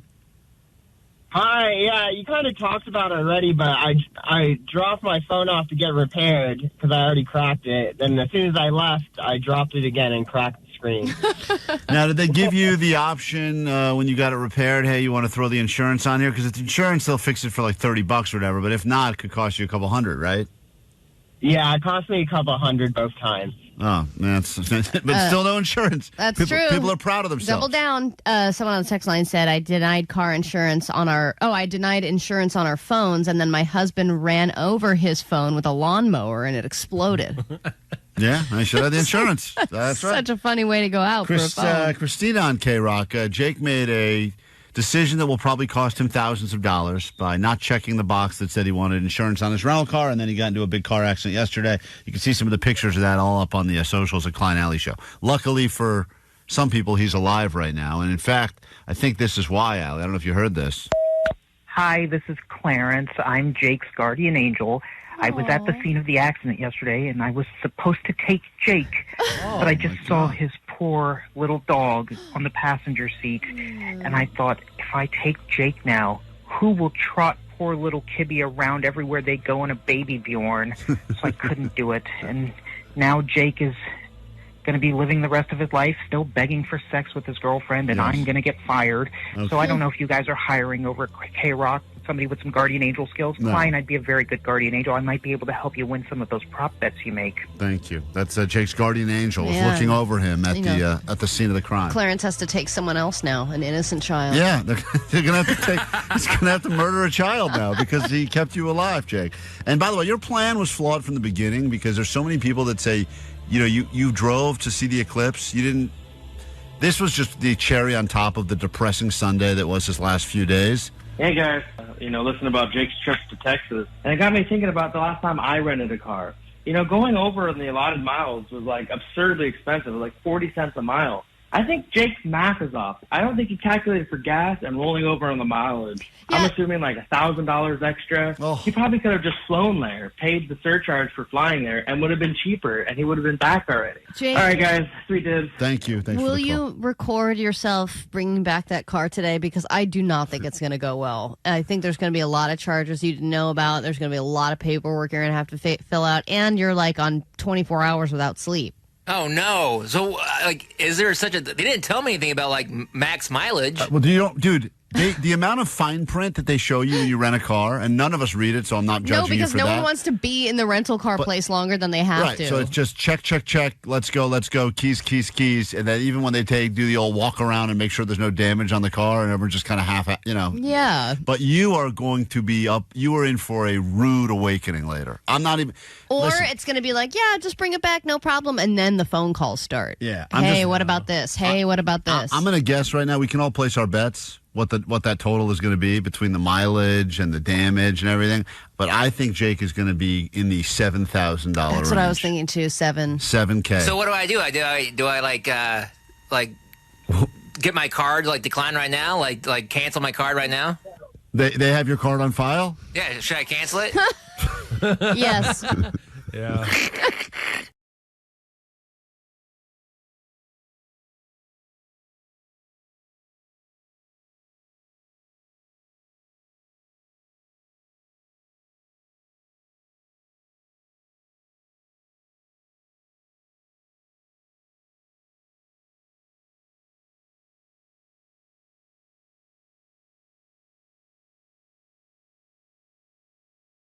KROQ, Klein Alley Show. It's getting harder and harder to fool the kids. They were very young and very dumb for a while, and now they are unfortunately getting older. And still, yeah, they got my genes, so there's only a limit. There's a limit to how smart they'll actually ever get. But the Klein's Kids Hate Him, which has resulted in Omar making this wonderful theme song. Klein's kids hate him. Shut up! Klein's kids hate him. Klein's kids hate him cause he's a bad dad. It's not okay. I'll kiss you, bro. Klein's kids hate him. That boy. Klein's kids hate him. Yeah! Klein's kids hate him cause he's a bad dad. What? I want this on your radio. I do not want to do the same on your radio. You are crazy, Dad. Clearly, they love me. And It's a happy song. It's a happy song, and my kid wanted to retort to Omar's song and has replied with this. Daddy's kids love him. Yeah, I love you. Daddy's kids love him. This is my kid who smokes. You can hear it in her voice. Yay! Daddy's kids love him. Yay! Not a great song, but It's good that your genes basically just created a 6-year-old who sounds like she just came home from Vegas all the time. always. That's like every How's that single possible? person boarding the flight back from Vegas. So first I attempted to tell them that this year, instead of birthday parties for them, I was going to take the birthday party money, however much it cost to do a birthday party with a cake, and I was just going to give it to a charity. Charity is always a great thing to use as a practical joke. And I wanted to learn early that charity's a joke. And it's harder and harder to fool them now, because now, even though I try to hide, I've gotten to a point now where I pretty much will tape my phone underneath my shirt like I'm a rat for the FBI. And now Sounds very painful with the amount of hair you have. it's terrible. I don't know why I do it, but it doesn't matter, because now whenever I say anything to them, they assume that they're going to He's catch wearing a wire. Yeah. Get him. Yeah, they actually kick my ass pretty good here, Allie. Hey, Sienna, can I ask you a question? What? This year, would you girls be interested in, instead of having birthday parties, taking the money that we were going to spend on the birthday party and donating it to a charity? Okay, so Dad, I saw you recorded that, and I know that these are tricks. And we're not gonna have a kid. You did this last year. Don't try to hide it. Excuse me. We're not falling for it. Oh yeah, you down, baby toad, bit best suckers. So we're not falling for it. Oh, you could say that. So now they've dude, they've what'd you tagged. There were some slurs in She there. called me a down baby. An Arab goat effer? Mother. I think she called me, which I don't know where she picked that up from. Yeah. Remember Halloween said, instead of Halloween, there's gonna be salad candy. See, they're still going back to, this was years ago now when I told them that. Wow, they have a good memory. Halloween was being, apparently it's traumatic. That's why. I We've had a see. few therapists that have told me to stop doing this bit, because they said it's really going to mess them up and their trust issues. But the night that we said Halloween was going to be replaced by salad night, which they all had a huge reaction for. They That was hated hilarious. That. That was back in the day when they could be so easily fooled. Now they just hold me down and kick my ass. Hey, hands. Ow! Get it. No! All right, stop being inappropriate. What are they doing? Are you going to put this on work? No, I'm not. Yeah, you are. No. Go hear it. Get it, Olivia. Get it. Ow. You know what, guys? He's trying to make us mad. Yeah, he's trying to... We're going to beat him up. Whoa. He's trying to make us mad right now, but guess what? We're not falling for it. Because we know these tricks that he does. Yeah, he's done them too many times, and I saw him for that one. Nice try, old man. Nice. Oh, damn. That is biting. I mean, really, it's like so offensive now. So he is losing. Dad, I'm going to roast you so hard. So They're going to roast you so hard. It's funny because one of them is like the mastermind and the other one's like the muscle, the sidekick. Right. Because she's like, you're not going to get us again. She's like, yeah, that's right. Right. Is losing. Yeah. Dad, I'm going to roast you so hard. You know, we never fall for it. We fought for it last time, but not this time, baby. So they've gotten real confident now in their ability to catch me, which is frustrating. So now I have to actually just have real conversations with them. And that's rough. I'm sorry about that. Yeah, it's really terrible. We've entered the phase of our relationship now where I have to have real conversation. And this question came up, Allie, about you, and you are married, and I can understand why. Why did this come up? I don't know what the reason was. I think she was maybe looking at Watching the Monster Show. I think she was watching the Monster Show that she likes. That's on, and she goes, "This reminds me of Allie." Yeah, and then she asked a question. But listen, this is an important conversation to have, so I'm glad I documented it. Dad, why do they want to get married if they were girls? Who's that? Allie and whatever. Yep. Allie and whatever, which is what it said on the wedding invitation. I pronounce you and whatever. Allie and wife whatever. and wife. So she was asking, how is this How is this even a thing? How can this even happen? It's kind of inappropriate to get married with a girl. What? And she's right. That's what I love about it. It's inappropriate. She knows what's inappropriate. Why did you say that? Who made the baby? He lived inside of Allie's Were you going to call me the man? I had a hard time explaining it to her. Nature finds a way. But I was trying to explain that he, as in your son, was inside of you, and even I got tripped up. He lived inside of Allie's tummy. Wait, what? Why do you think? Sam, put a shirt on. Now, by the way, she's already interested. This is my wife now yelling at my other kid to get dressed because she's running around naked. It's chaos in my place. Like Lord of the Flies over there. Can I ask you a question? Why do you think it's inappropriate? Because it is inappropriate. Why? Boys and girls, but when they get married, they put their things together, and that's how they get related or get the same blood. They get the same blood? So in her mind now, the reason it can't work with you, she can't quite figure out the concept of you having a kid, is because boys and girls, when they get together, put their things in each other, and that's how they swap blood. Ugh. And I just got gayer. And that's how they become related. Appropriate things together. What? How does it work? It's like 6'7". It's like 6'7"? That's what she's brought Is to... she thinking about 69? I assume that's what she's talking about. Whoa. But she doesn't know what it is because, this is like stuff she's picking up from other kids and kids with older siblings, so she doesn't know what she's yapping about. So 6'7", they're Are you going to set her blood. straight and explain it's a real thing? I was hoping she would teach me something. I got to learn this stuff now. I don't know what's cool anymore. They put their inappropriate... Sienna, stop it! I'm doing it! He's recording! Stop, I know! You ruined the whole thing, baby. Hey, guys. Okay. What are you saying? What happened? Man, the wet bandits are falling apart. They really are.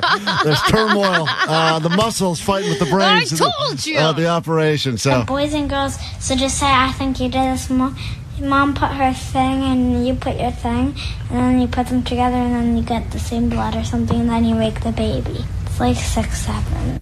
So she's explaining how she's there. I mean, she's not far off. I wish that's pretty much how it is, right? I wish her mom would 6'7" with me. She does not. That's almost what 6'7" means. It's like inappropriate.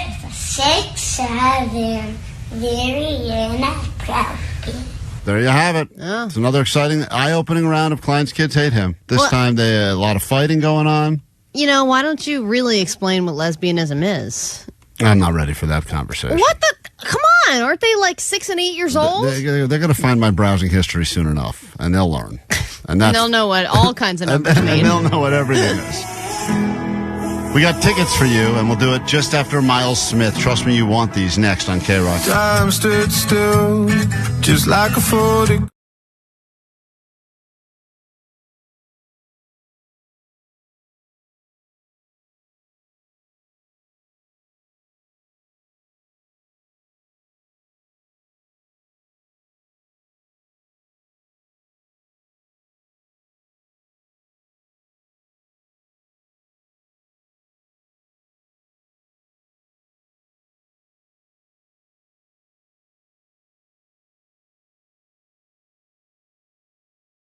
Serious bet, and you can't post about it and get a listener.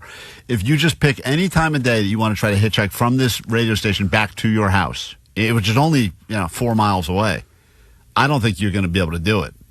Well, especially on Wilshire. I don't think anyone's going to stop for you there. There's so many downsides. I think we just have to hop on a Waymo. Right. What is the upside? I mean, the upside is like there's really karma. I guess. I guess the upside is karma. I understand the upside for Jake, but I'm saying for a regular person, what is the upside? My car stinks forever? Well, and usually... Like that's the upside? Stink forever. Klein, Alley, show!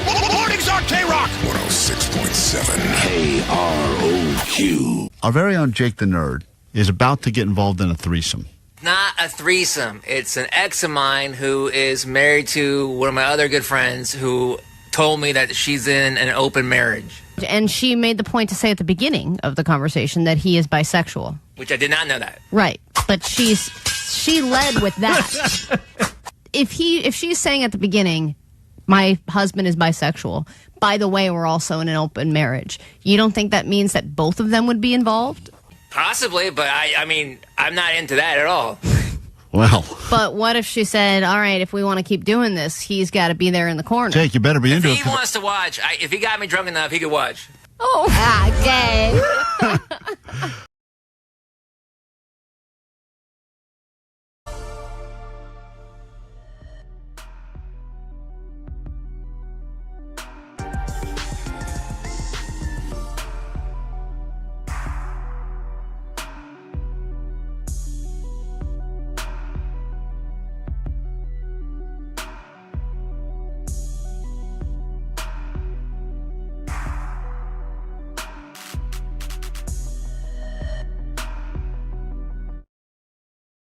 KROQ, Klein Alley Show. Early takeaway. Allie's relationship is inappropriate because she cannot 6'7" with whatever her name is. Mhm. So that's a beautiful takeaway from I think today's it's show. technically a 6'6" or a 9'9". Yeah, that's the standard way. Traditional was the old 60. Who knew? We've been having so much fun with 69 over all these years, and maybe 67's where the real joke's at. I know. I mean, I've always thought that 69 is very overrated. You know that there's one man on the planet who has earned the nickname the Mastro of the Movies, and his name is John Williams. There's a night at the Hollywood Bowl coming up on August 22nd to celebrate this man. We have a pair of tickets to give you right now. If you are up for the challenge of First Impressions with Vanessa, where she attempts to, using only her mouth, recreate some of the finest film scores of our lifetime. And listen, when you go to the Hollywood Bowl, as you know, if you've ever been there, already epic environment. It feels like you are a part of history happening in real time, and to know that you're going to be seeing some of these performances of songs that have, gone far beyond just one movie. I mean, these are songs we hear in our lives on a regular basis. I mean, the ability to write this many moments that live with you. I mean, they're not only earworms, they are classic moments in movie history that you will never forget. I don't want to talk about just all of the many, many scores and soundtracks that John Williams is responsible for, because I don't want to give too much away. Because you don't know what a score is. Don't know what a score is either, because I'm not in a, quote, inappropriate relationship. But we will let you take a shot at it. And, of course, now you're hearing the fully put together version.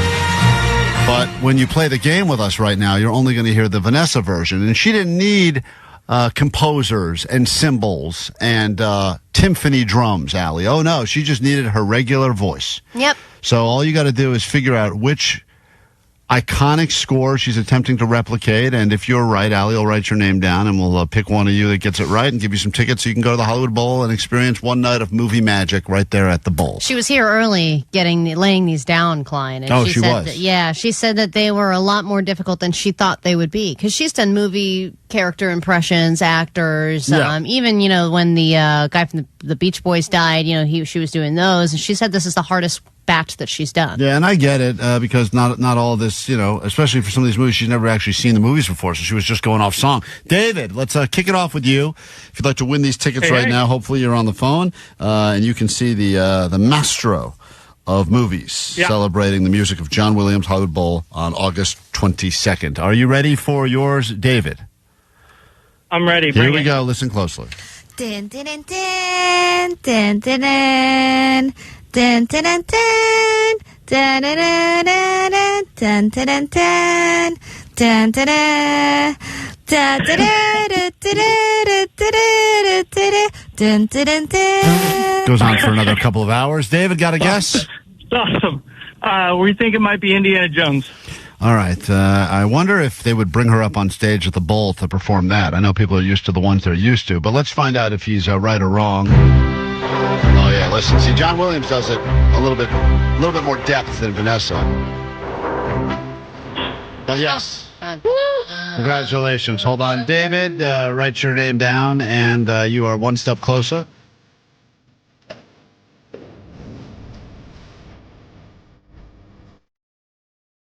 Some of these, I still get goosebumped up, which you can't see under my, very hairy arms, but I still get goosebumped up just by listening to these fine movie scores. I'm picturing Jake getting stuck on that ride. Oh, man.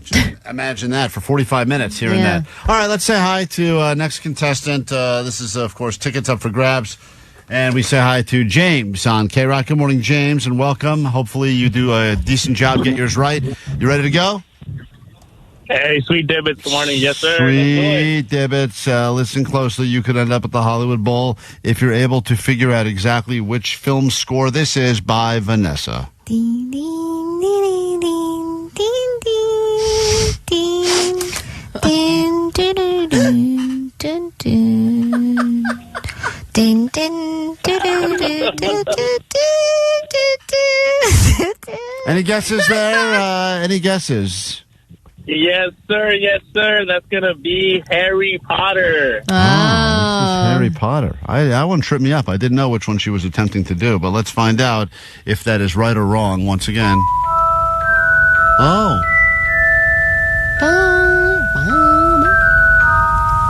I like Vanessa's better in this one. I agree. In this particular one, no offense. More haunting. No offense, John Williams. I know you're successful and all, but Vanessa got your ass this time. Yeah, All man. right, hold on one second. That's correct. See, these are iconic, so you would think most people would be able to get theirs right. Erica and Whittier, you're up next. Up for grabs, tickets to go to the Hollywood Bowl. I think we have these Vanessa, we have these tickets every day this week to give out? Is that true? Oh, wow. We're doing the same thing all week? Same, and we're going to play the same ones. Same ones every day. All right, Erica, you ready to go? Yeah, I'm ready. Good All morning. right, listen closely now. This is Vanessa without any of the fancy instruments. She has no orchestra behind her. She's doing this all herself. Figure it out and win your way in. Here we go.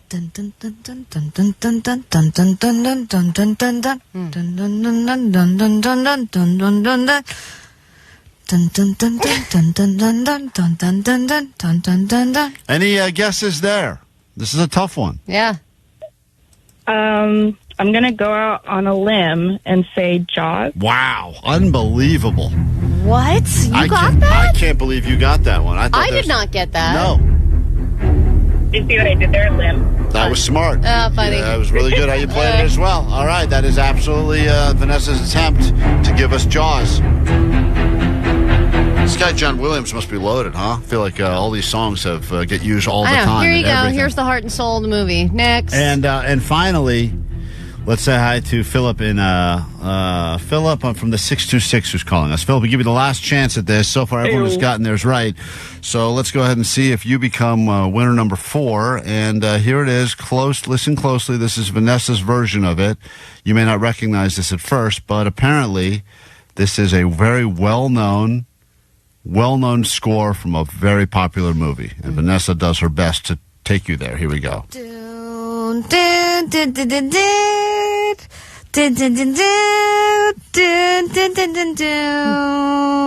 Philip?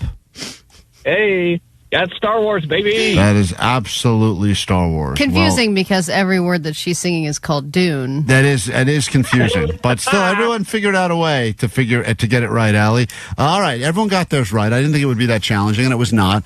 Who is going to actually now win these tickets to go to the bowl and get to sit there in the bowl and enjoy all of the actual versions of these songs performed live by the great John Williams? That would be James. Congratulations. Hey, James, line 3. Hold on one second. James, you're in, dude. Congrats. Enjoy the bowl. Hey, right on, brother. Thank you, sir. You're very made my welcome. morning. Oh, perfect. That's why we're here every single morning. Hold on, win those tickets. For everyone else who is feeling like a loser now, don't feel too bad. We are in the same boat. Because we also feel like that. But also, in 15 minutes, we will put the first name on the brand new standby boarding list so you can go see Blink-182, not just once, but twice. So be ready to call it and claim those tickets. We'll get to that and your ADD news and more after this. Klein, Alley, Show! Mornings on KROQ! 106.7 KROQ.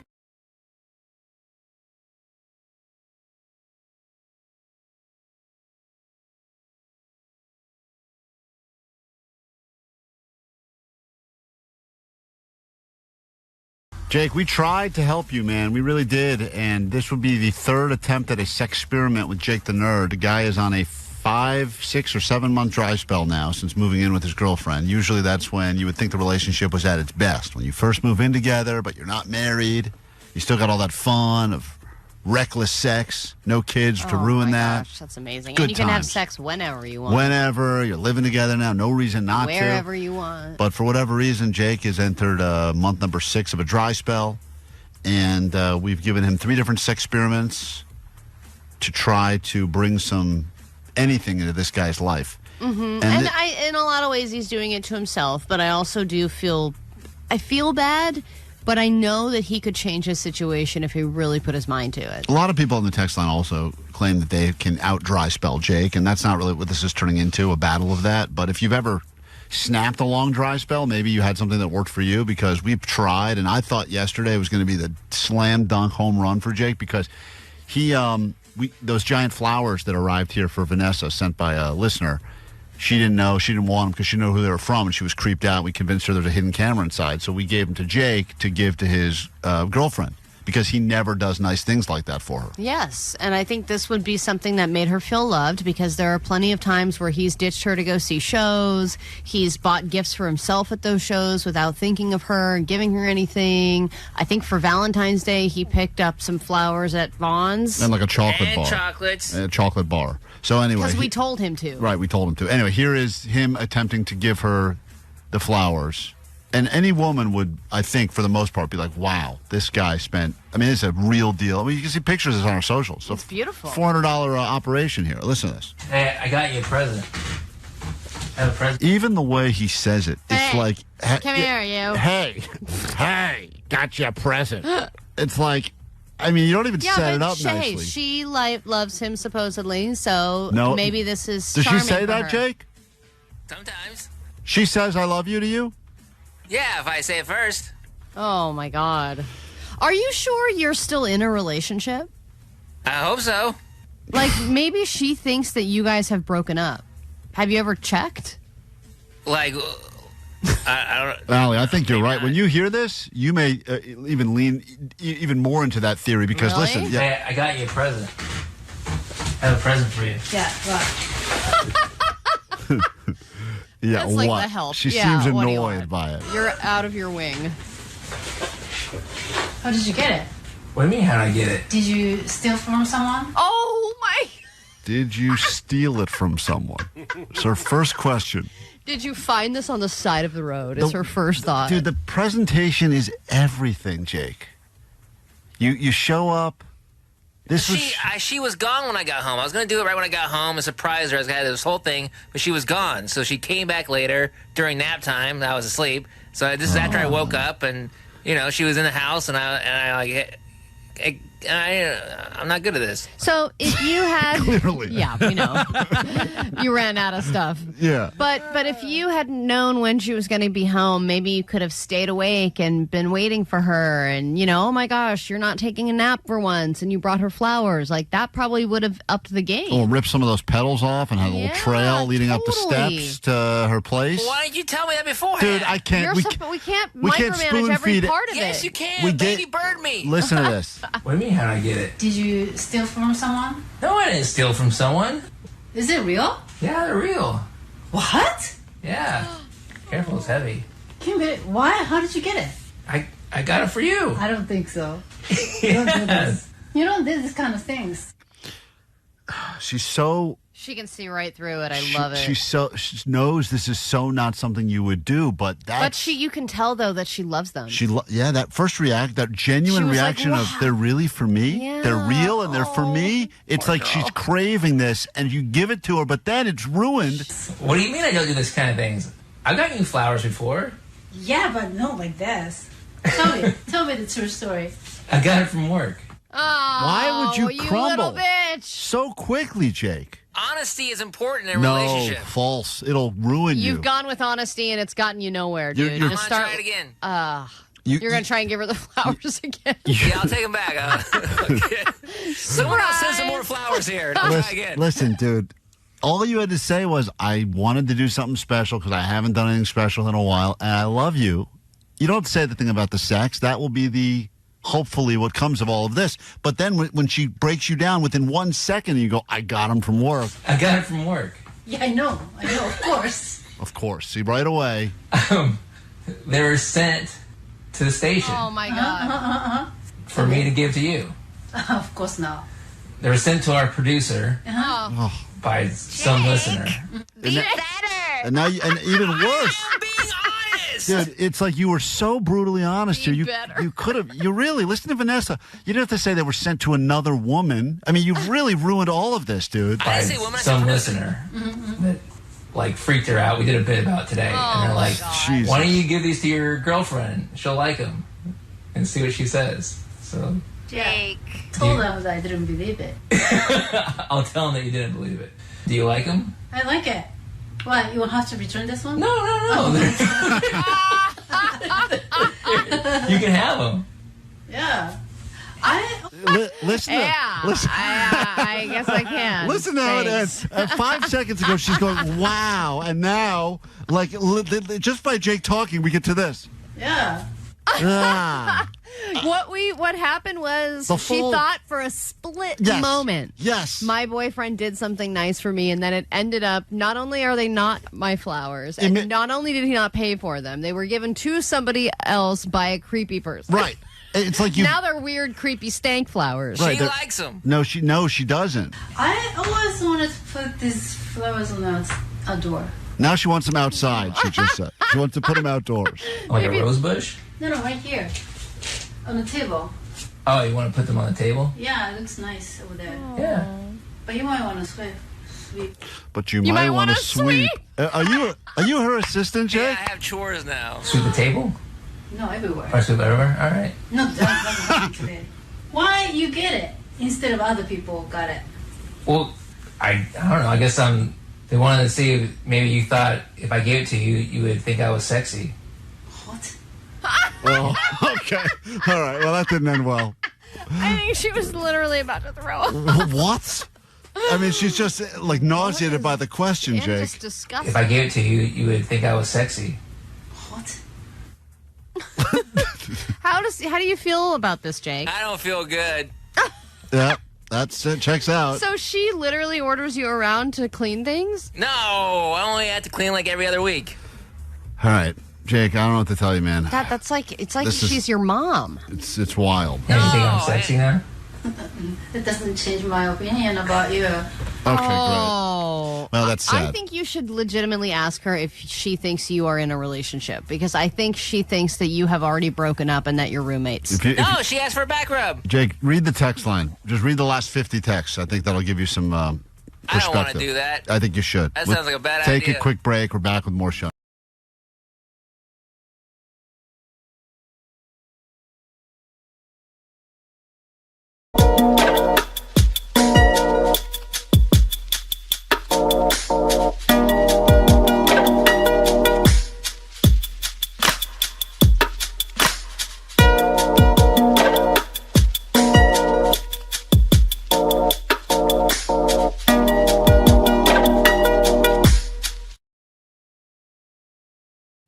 If you're just joining us this morning on KROQ, you're moments away from getting yourself some tickets to see Blink-182 once and potentially twice. Got an open spot, in fact, all open spots on a brand new standby boarding list, part of KROQ's Road Trip USA. Gets you to see Blink once here in Palm Desert, and then potentially you'll go see them again at Aftershock Festival in Sacramento. And we'll give away those first tickets of the day and of the week in about 5 minutes. Just be ready to call 800-520-1067. I mean, so many hits, Allie. This one. And I'm so sorry. I cannot sleep. I cannot dream tonight. I need somebody I know. Allie loves this band. Blink-182 is Allie's favorite cover. It is. Have some white people tacos with that. Anyway, you'll be seeing real Blink-182, which is just slightly better than Blink-182, and we'll make that happen for you coming up in about 5 minutes. Also, got to send someone to Vegas to go see Sublime, put you up in a hotel, give you money to get there, and that'll be happening at the end of the show. If you've been paying close attention for the show quiz, all things that we say today can be used against us at the end of the show. And here is your news. Grab your Adderall. It's time for ADD News. So Matt Rife is a very successful comedian, whether you agree with his material or not. He's still the youngest comedian ever to sell out the Hollywood Bowl, and it will be interesting to see if things change now that he is the legal guardian of the Annabelle doll. They do look alike in a side-by-side. He is very obsessed with all things paranormal. He argued that The Conjuring is the best horror movie ever made, which I agree. It's up there. I don't agree with a lot of the things he says, but that's one of them I do agree with. You think The Conjuring is the best horror movie? I think of it's all one time? of the top 5, absolutely. The Conjuring is amazing. Insidious is amazing. The Conjuring and The Conjuring 2 are both awesome. It's all based on Ed and Lorraine Warren, which were the inspiration for Amityville Horror, The Conjuring, the whole Annabelle series. A lot of really good horror movies came out based on their lives. And Annabelle, they said, was their most haunted item that they ever had. It's possessed by a demonic spirit. And Matt Rife said, I've officially purchased Ed and Lorraine's home and a cult museum, and at least for the next 5 years, I own the entire haunted collection, including the Annabelle doll. And this comes fresh off of one of the investigators dying while handling the Annabelle doll while he was showcasing it. So possibly, if you believe it, it's still haunted. And here's the creepy part. He wants to open the house up for public tours and overnight stays. Yes, it should be, and they'll probably make money on it. And I think he partnered up with some YouTube guy, and they are going to probably churn out content from inside that house because people are fascinated by it. Jake, what do you believe? It's Jake's birthday today. Happy birthday, Jake. What do you believe is the greatest scary movie ever? It's the Wolfman remake with Benicio del Toro and Anthony Hopkins. Sorry. Put that together for a moment with Jake. Did you end on Benicio del Toro? Yeah, Benicio del Toro. That's what he settled on. That's what you settled on. That was after he had a brain fart. Omar, what do you think the greatest scary movie is ever? For me, it's got to be The Shining, which I think is classic. The scariest movie is Event Horizon.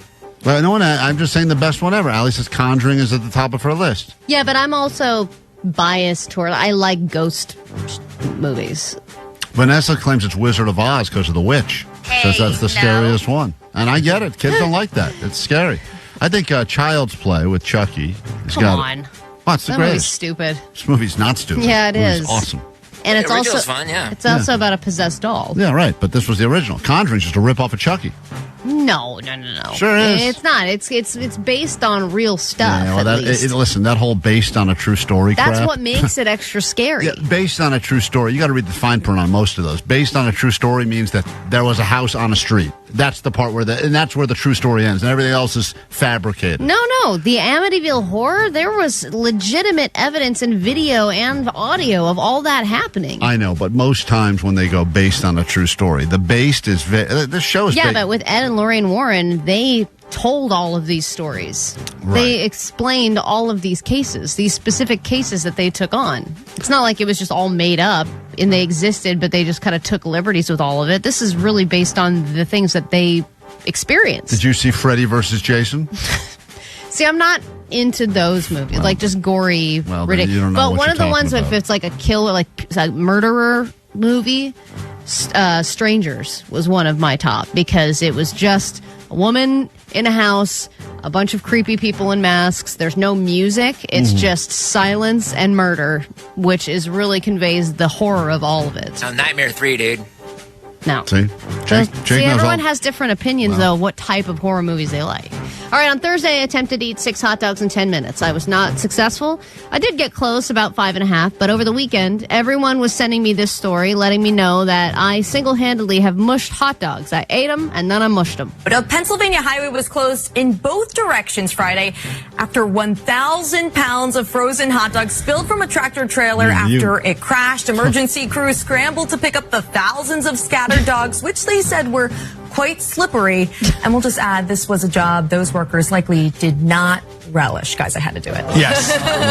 Well done. Well done and strong. They'll be served at a stadium near you. Yeah. All right. What must it be like to be around a bunch of supportive coworkers that actually laugh at a joke like that and then say, well done, well done? Where we would just all boo each other here. There was another headline I saw that said it was unbelievable. And I was like, guys, what are we doing? Do you feel now, Allie, that the mush of Allie is real? You've never attempted to eat hot dogs competitively in your life. You did it last week, and the next day a truck overturned, spilling thousands onto the roads. I think what would be the real test is if I could get a hold of this Annabelle doll. And see if my mush powers can counteract Annabelle's powers. It kills itself. If I could, if Annabelle just rips her own head off and ends it. Amanda, you'd like to join in on the conversation? That's why we're here. Good morning. Hey, good morning. What can we do for you? So, I just want to say, Allie, I'm a big fan of all you guys, but especially Allie.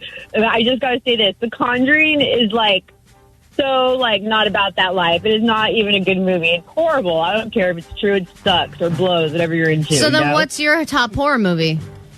Okay, so like I agree with what you said. Also, there's different types of horror, but for me, the one that takes the cake, and I'm the type of chick like it's Halloween all year at my house. Human Centipede. Good call, Amanda. Oh, your impression of Amanda is crazy. Good. Spot on. Hey, What's the best? Hair on their chest, Amanda's. But anyways, God, shit. What's the name of it? Well, can't say that word. Right now. Don't say Oh, that.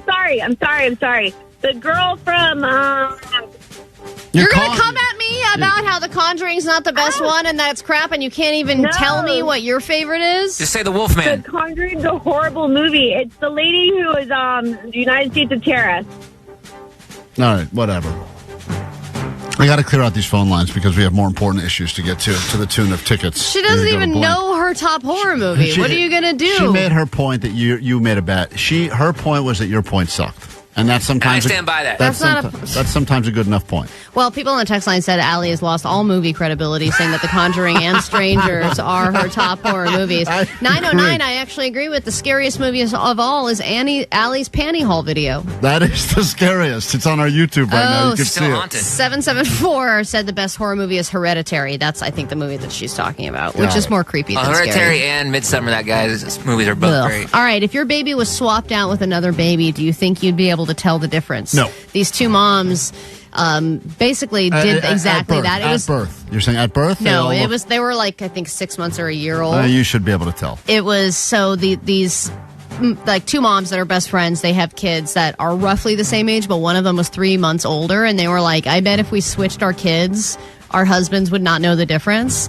And it was a great prank. They took video of the whole thing, and the guy they hand over the baby, and he's manning the grill, and he's like brushing her hair out of her face, looking into her eyes, giving her big kisses, helping, help daddy do the grilling, all this stuff. All this time goes by, and he has no clue that a different child has been handed to him.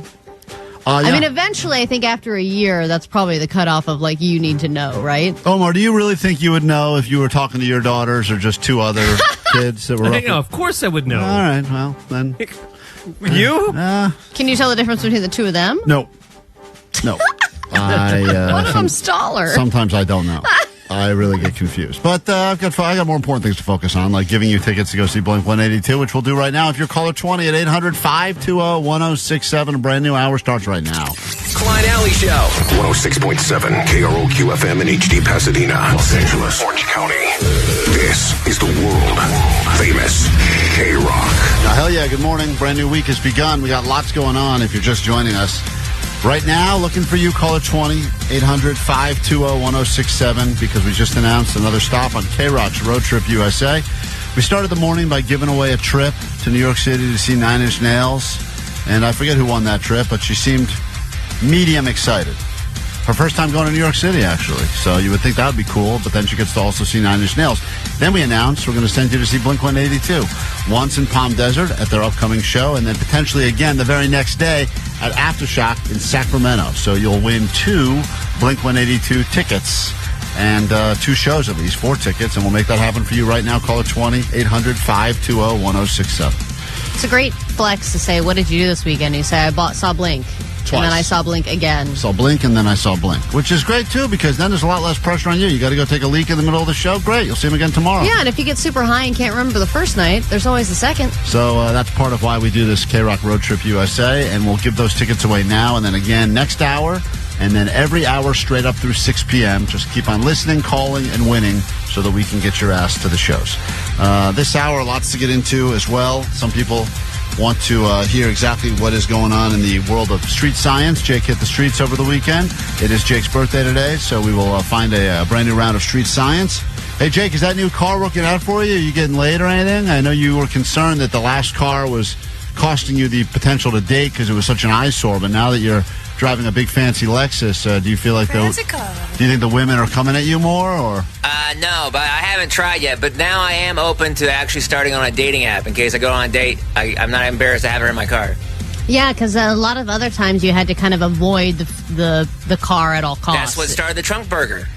Yeah. Oh, yeah. It the was like, beginning- no, I'll walk you to your car. Right. The origin story of the trunk burger was that Jake hid a hamburger in his trunk for after his date, which he knew would fail, especially if she saw the car. But at least he would have a consolation hamburger And then waiting she for ended him. up parking right next to me and saw me put the burger in my trunk. And now your car is still just parked but near your house, right? Just sitting there? Yeah. And I bet your neighbors are like, oh, my God, how long is this car going to be here? We have a couple ideas we're going to pitch to you as to what to do with your old car.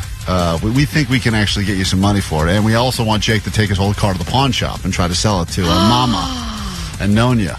Because they're always Jake's always bringing stuff with zero value. Imagine he brings them out and shows them his car. Oh, my God. That's something actually, that they might want. First thing of any value you bring to the pawn shop. So we'll get into all that. Right now, though, we've counted to 19 unlucky people, bringing us all to caller number 20 right now. From Rancho Cucamonga, is this Audrey? Yeah. Oh, my God. Oh, my God. Audrey, good morning. Nice to meet you. You're going to see Blink 182, and we're going to write your name on the standby boarding list as the first name on a brand new list, which means you could see them again at Aftershock Festival in Sacramento. All right? I'm so excited. Thank you so much. You're very Man, the welcome. phone is like trying to cut through her screams. Her phone is like... I can't even catch my breath. Oh, my God. All right, take a second. Deep breathing. You've won. Thank you. What a way to start your week. You'll have another chance to be just as excited as Audrey. Get a lozenge ready. You may need it for 10 a.m. here on KROQ. I got 3 different brands of granny panties from Amazon. Let's try them on. First, I started with the HPVov high-waist ladies knickers with soft stretch in a 5-pack. And breathable was right. Ooh, yeah. These retail for $11.99 on Amazon. No camel toe. Yeah.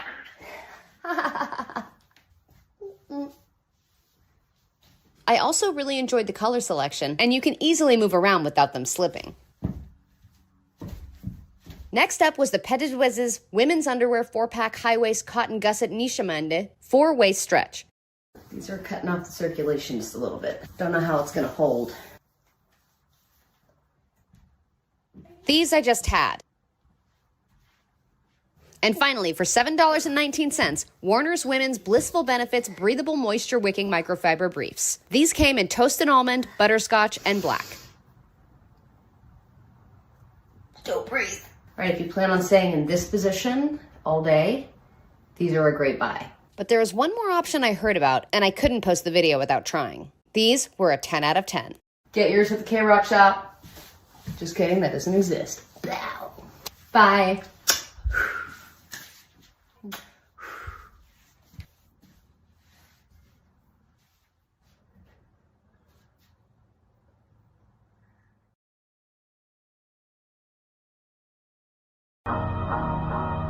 So you think big butts is where it's at? Well, think again. And this ain't no little ass anthem either. It's 2023. What?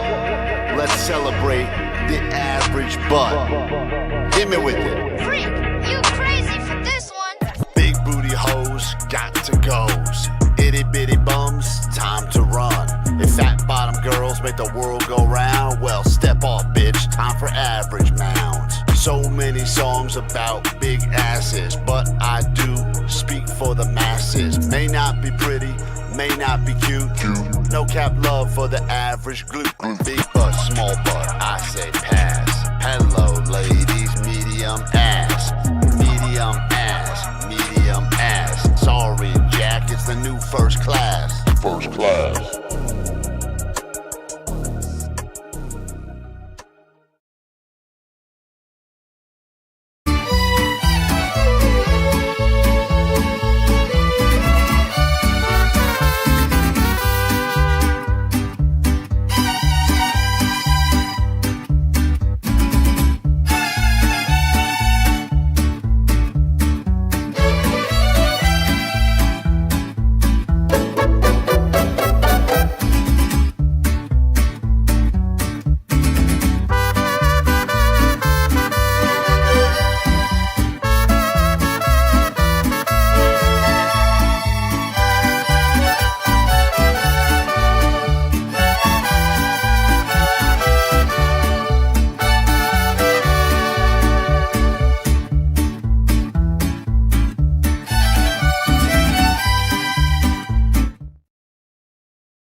Klein Alley Show. Still got to give away this trip to go see Sublime in Vegas. We'll put you up in a hotel for a couple of nights as well and get you some money to get there. That's coming up later this morning. Cindy, quickly, good morning. Hi. Hi, good morning. What can we do for you? I'm just calling to say thank you guys for the amazing trip you guys gave me to go to London and see Oasis. We did that? Oh, my God. That's so Yes, unlike you guys us. did. Seriously, we did that? I didn't. I We paid for you to get to London? Yes, you guys did. Was there like a bill waiting for you at the end, or did we actually cover that? You guys cover everything. Wow. Dude. Man, how was Oasis? Pretty great, huh? Oh, my God. It was amazing. Yeah. It was an experience like no other. It's my first time being in a mosh pit. Oh, man. In the mosh pit. She was in the mush pit. That's where Vanessa is. Oh, man. All right. Well, I'm glad you had a great trip. And I guess so this just is the show where someone died, probably. further proof where that if you listen to KROQ, you probably never think it'll be you, but you call, you get through, you win, and you go, and now you're back to tell the tale. Unbelievable. Well, congratulations. Correct. Very jealous. Thank you guys Thank so you. much. Thank you very well. See, let that be a lesson to you. We actually do the things that we promise. If you want to send us like a thank you Of course breakfast, you do. we're Mid-Wilshire, Miracle Mile. I wasn't kidding. I'll think of it. Oh, okay, thank you. Don't make it an English breakfast because those suck. Yeah, those are the worst. It's like a piece of cheese and a scone. Happy breakfast. Ugh. By the way, it's Jake's birthday today, so I just want to play some of these messages. A lot of people wishing Jake well on the GOAT line. Hi, I was wondering if you could just mute Jake's mic. He's dropping random sound bites now out of his phone, and I'm glad that Omar called him out on it because it's really annoying. It doesn't really fit into the show. So this guy wanted to say, for in honor of your birthday, to please mute Jake's microphone because he is ruining the show. Well, it was happening throughout the show on Friday, but it was at such weird times that I thought I was hallucinating. Especially the first couple of ones, I because was we like- didn't know what the hell was going on. Yeah. That was awesome. It was even when we were talking to you, Klein, and I was like, is Klein playing sound bites of himself on the phone? I thought there was something going on at the hospital because I heard it in the background and it didn't make sense and it wasn't like funny, so it wasn't like Omar was doing it. And Yeah. it was just random noises that were coming So through. we were like, oh, I guess we'll still ignore it. And then finally we had to draw attention to it. And he was like, it's me. I downloaded a free app. Yeah, because Jake is really upset. I guess we all think it's funny here, but I think Jake is genuinely upset that Omar has the credit of being the audio sniper. Yeah, he is. Which he came up with the name. Right, Yeah, he came exactly. up with the name. Yeah, but then Omar cracked the code and was like, he downloaded a free soundboard app on his phone and is playing it into his microphone. So That's how bad it is. It sounded terrible as I heard it on Friday because I wasn't. It's fine. What does it sound like in the studio? Like how bad does Yeah, it here, sound? you want to play Go one ahead, for play him. something. Something is growing on my ass. It's so Just bad. so bad. It's so bad. Sounds good in here. It sounds so just like an international call. All right, give us another one that properly sums up maybe something that we're talking about, something that's properly timed and on subject. Hitler's birthday. Nothing like it, right? It just has Just the nothing worst. to do with anything. Yeah, we're talking about my birthday. I mean, like, there's no one better at this in the world than DJ Omar Khan. Like, he is an expert at what he does. Well, I think Bean is the master. He's the end all be all. Well, you dude. spent So enough that's time. where I kind of right. like. Oh, you spent enough time around him that some of the greatness wore off on you, and you picked Absolutely. up. None of that wore off on Jake. I'm learning. Because I'm learning. Because it's weird that, like, as I heard some of them on Friday, and then, by the way, this guy goes on to explain why Jake has now ruined it. This guy may never listen to the show anymore now because of Jake's audio sniping, attempted audio sniping. He's just trying to be annoying. It's not funny. He hasn't been funny in a long time, and he's wrong about everything. He's wrong about the... It's his birthday today. We don't have to play all the mean calls about Jake. And whatever. I've never been funny. This guy, that's a good point. the Diddy case because he was tried in a federal court. So, yeah, it's under the president's jurisdiction to pardon him. And also, he's wrong about the Lyme disease. Yes, it's curable, but certain people do live with the symptom for their entire life. So he should check up on those facts. He's always arguing about everything. And also, he's a attention hog. He loves talking about his personal life. When you guys draw him on it and he gets embarrassing, he always says, it's fine. It's fine. This guy's got your number, dude. What are you talking about? Everything he said is spot on. Don't fire back with your words. Fire back with the sound effect. That was me. Oh, okay. Annoying. He's just totally annoying and not funny. Could you just mute him from now on? The show will be way more enjoyable without him. Thanks. All right. Happy birthday, Jake. That was a birthday message. Yeah, thanks. Birthday shout out. We take a quick break, and when we get back, your winning can begin. It's I can't believe it, Allie, but it's officially back to school time. which means, Omar, did your kids start today or tomorrow? When did they start? Today. Unbelievable. Wow. Yeah, they're back at it. That is so Crazy. unfair. Are you so happy?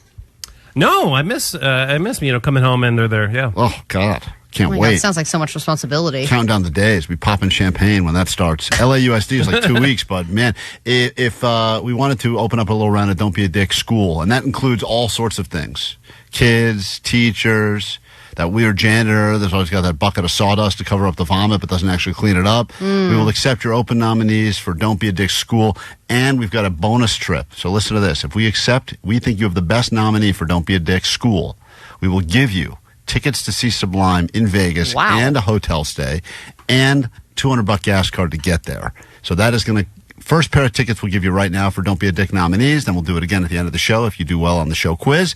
So call now. Open phones 800-520-1067. That is next. KROQ. It's KROQ Road Trip USA. Travel to the beautiful state capital, Sacramento, California, home of Sutter's Fort, Fairy Tale Town, and other places that sound like we just made them up.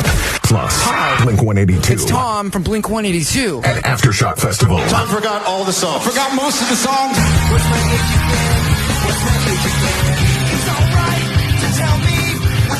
Listen for your chance to win tickets to their show at Acrisure Arena. I gave it all. I don't have anything left. Then get on the standby boarding list for a shot at the grand prize to see him again at Aftershock. KROQ. Courtesy of Live Nation and Danny Wimmer presents.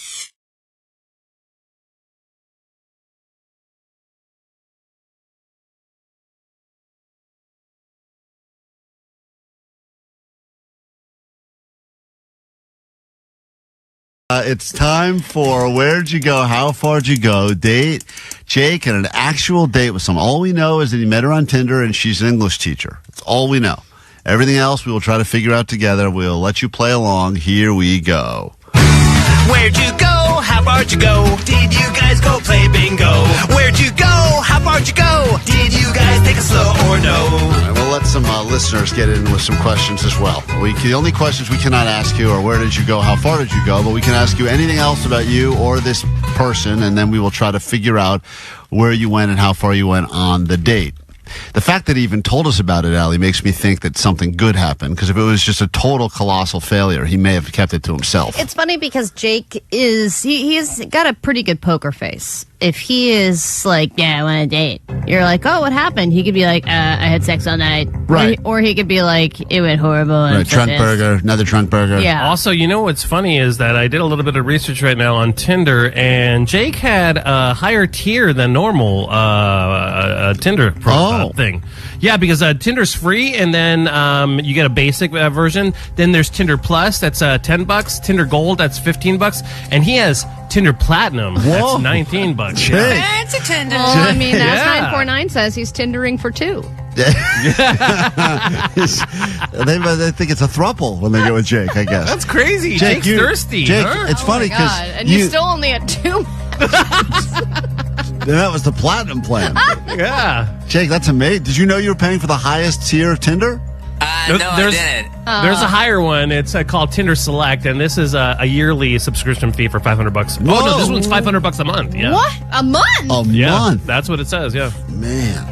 Dude, people are spending $500 a month on Tinder? The whole thing is What insane. a waste of money. I'm sure a lot of those people are paying for it still don't even remember that. Like Jake remembered that he's still getting charged for it, but he's a platinum. Platinum I Jake. forgot the first week. I had to go and cancel my subscriptions thing. What? Did you sign up for that because you were really trying to get, find someone to get Well, laid? Vanessa made it so we could do the AI challenge thing, and then I had it on my phone, and then I was drunk one night. I'm like, I'm going to sign up, and so I could start swiping on people, and then I forgot. Yeah, I got it. All right. Well, we each get one question. Where did he go? How far did he go on this date? Allie, would you like to begin? Yes. Jake, what was the first thing you messaged this person? What did you say?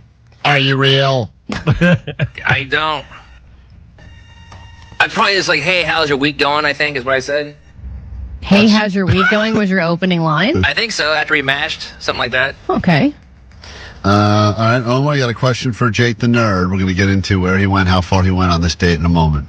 Yeah, I know a lot about. I mean, we work with the guy. You know what? I hear something that's. What's your landscaping downstairs? Oh. The same question you would ask anybody else. You're right. You got like a ball throw action going on, or what's going on there? It's trimmed. Oh. It's trimmed? Like how? Oh. Like short. No. Just short? Next. Like a mohawk? Like you got like a little landing strip down there? Or? No, it's all the same. All short. Oh, okay. Like how? What's the length? Like a half an inch? That's enough. A lot of detail. Jesus Christ. I need to write a new question because I also had a ball throw question. So I'll give you mine in a second. Hey, Maria, go ahead. You have one question now. We'll get into where he went, how far he went on the date. But what is your question for Jake the Nerd? Did he prepare with a trunk burger this time? Yeah, that's a good question, actually. I was going to ask something similar. You always have a consolation meal, and I know you're not as hungry anymore now, thanks to Lasara. But did you have a consolation burger last time? I think your first date with Tina, you had a trunk burger, a burger waiting in the trunk for after the date, if it went well or didn't go well. Did you have any sort of a consolation meal waiting for after this one? No, I ate right before. Oh, you did eat right before. That's a good question. Ate right before. Kimberly, you get a question for Jake the Nerd. Go ahead. What is your question? Ball throw questions are out. Yeah. Did you go in a car to the date? All right, that's a great question. Was there? Did you pick her up in your beat-up car? No, I did not pick her up in my beat-up car. Oh, okay, good question. All right, Jake, I'll give you the final question right now.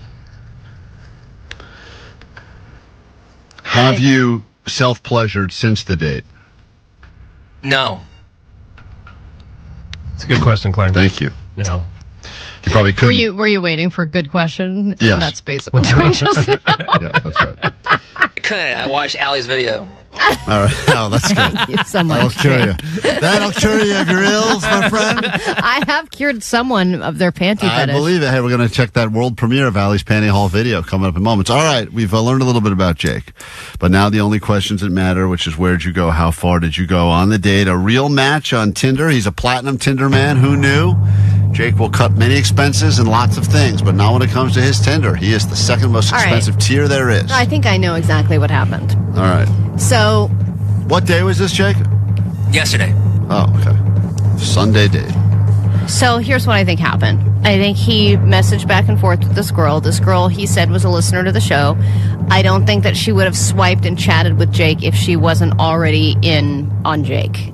I don't think she would have been like, I'm still deciding. Right. You know what I So mean? she thinks she decided sex. I think that she decided early on that sex was going to happen. But, of course, Jake wants to make everything convenient for him. So he suggested Come to me. go to a bar within walking distance of where I live. He met her at that bar. They had a few drinks, and then they walked back to his place to watch some stupid movie that no one's heard of. And then during the movie, they started up and had sex. You ever see anime in a shack? And she's like, sure, I don't know. Right, I got it. And then they had sex, and they're going to see each other again. She wanted the novelty of Jake the Nerd. I'm sure she wanted to see the Jake Shack. I agree. There's no chance he left Burbank for the date. The date 100% happened in Burbank, probably within a 3-block radius of where he lives. At first, I thought he was going to go to that taco place he won't shut up about. Oh, right. Because he found a new taco place right down the street from where he lives. That's what I ate right before. So I thought he took her there, but I guess he went there beforehand. Allie, you know what? Knowing Jake, he could have gone there beforehand and during and after. All right, Omar, what's your guess? Jake the Nerd's big Tinder date. Where'd he go? Well, I How think, far did he go? Allie's absolutely right. She had already made a decision that she was going to go all the way with Jake, so they definitely had sex. Like she's into oddities. Yeah. And as far as the date, I think they just, they met somewhere. They went on a hike. I know Jake's a big hiker. I think they just wanted to get to know each other, so they went on a hike somewhere. Hike. Yeah. Interesting. We can hike for a 3-block radius around this taco truck. I'm going to let Maria play along with us because she asked a question. Maria, where did he go? How far did he go on the date? You're a woman. Maybe you give a different opinion. I'm a woman, too. Shut up, sir. Go ahead, Maria. I think that he took her to that bar that he always frequents, and he took Hibby, and I think that they did go all the way. Also, 3 guesses for all the way. Yeah, I think so. Platinum Jake. Also, because Jake would be like, so what are we doing here? He would be like, if we're going to do this, let's do it. Kimberly, you got to ask a question as well. I'll let you take a guess. Where'd he go? How far did he go on the date? I think he went to the same place, the bar that they said probably had 2 or 3 shots. And got a little tipsy, maybe had another buzzball at his place, and then went all the way. 310 has an interesting guess on the text line. I'm going to guess that she went to second base with Jake's boobs, which is a great guess. Motorboat? That she felt Jake up for a change. Cool. All right, Jake, listen, I think it's very clear. And with all this, we are very happy for you if you did get laid. He didn't get laid. I'm pretty confident about that. He did have a pep in his step today, but I think it's just because he keeps losing all that weight. Right, natural pep. Yeah, I think that it did involve a park with his dog, because he probably had to go to the park anyway for his dog. Jake doesn't prioritize the dates, as you know. So it was, I'm going to take the dog out to the park if you want to come meet Kibby. They were at a park. I don't think his dog can walk anymore, though. Oh, yeah, she's all atrophied out because he just carries her around, lugs her around that cleave. I think. So I'm going to say, I still think that it was a park date. Okay. It was definitely a free date. You ate before, so you didn't offer to buy her any food at all. And then after walking in the park, I think you said something like, you want to just come back to my place. She probably wanted to see the Jake Shack to see if it was anything like we talk about on the radio.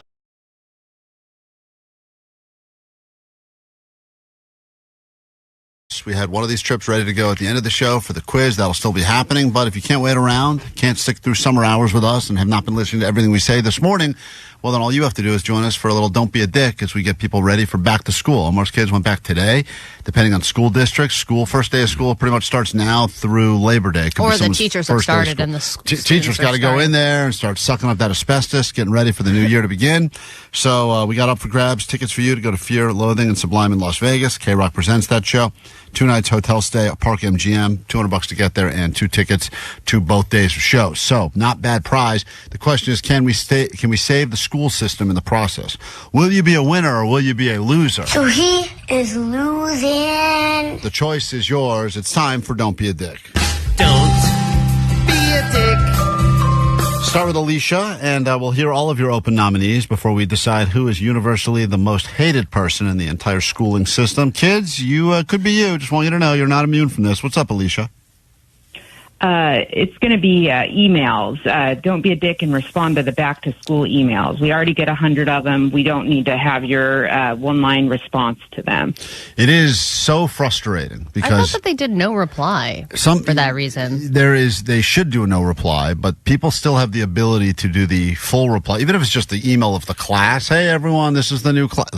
The reply all, especially one of those nice to meet you alls. It's like a nothing, doesn't drive It's not nice to meet you all. Yeah, and it doesn't. It's so unnecessary. And she's right, by the way. The amount of emails, phone calls, voicemails, messages, it's nonstop. It never ends. So, yeah, you don't need more, especially if you're not really saying anything. Right, and that's most of the people. Right, Alicia? They say nothing. They add nothing. It's the worst. That's a good nominee. I think I'm surprised at how many parent nominees I'm seeing. I guess I'm not really that surprised when I think about it. Parents sometimes are and can be the worst. Let's say I had Jesus on KROQ. Good morning. Time for Don't Be a Dick. Back to school edition. What do you got? So I am a janitor at a high school. My Don't Be a Dick is students don't be dicks and clog toilets, and then empty the freaking toilet paper into it. And then on top of that, take a number 2. So then I got to fish it out and then throw it away. And it makes life miserable. Yeah, listen, that's not an easy job. And being the janitor at a school, I would imagine you're dealing with clogged toilets on a daily basis. None of the schools have, especially the public schools, none of them have updated plumbing. None of them. Yeah, but do you think that some of these clogs are intentional clogs? Oh, of course. Like, so funny to clog the toilet, tee-hee. Well, I think, I would imagine if you're the janitor at a high school, how much of the stuff you're pulling out of the toilet is not, it's got to be like, that's it's another calculator. It's another nerd's head. Celsius, apples, it's everything and anything. Yeah, that's a good nominee. If you're a high school janitor, back to school time has got to be the worst time of the year. Flush a Celsius. Those are yummy.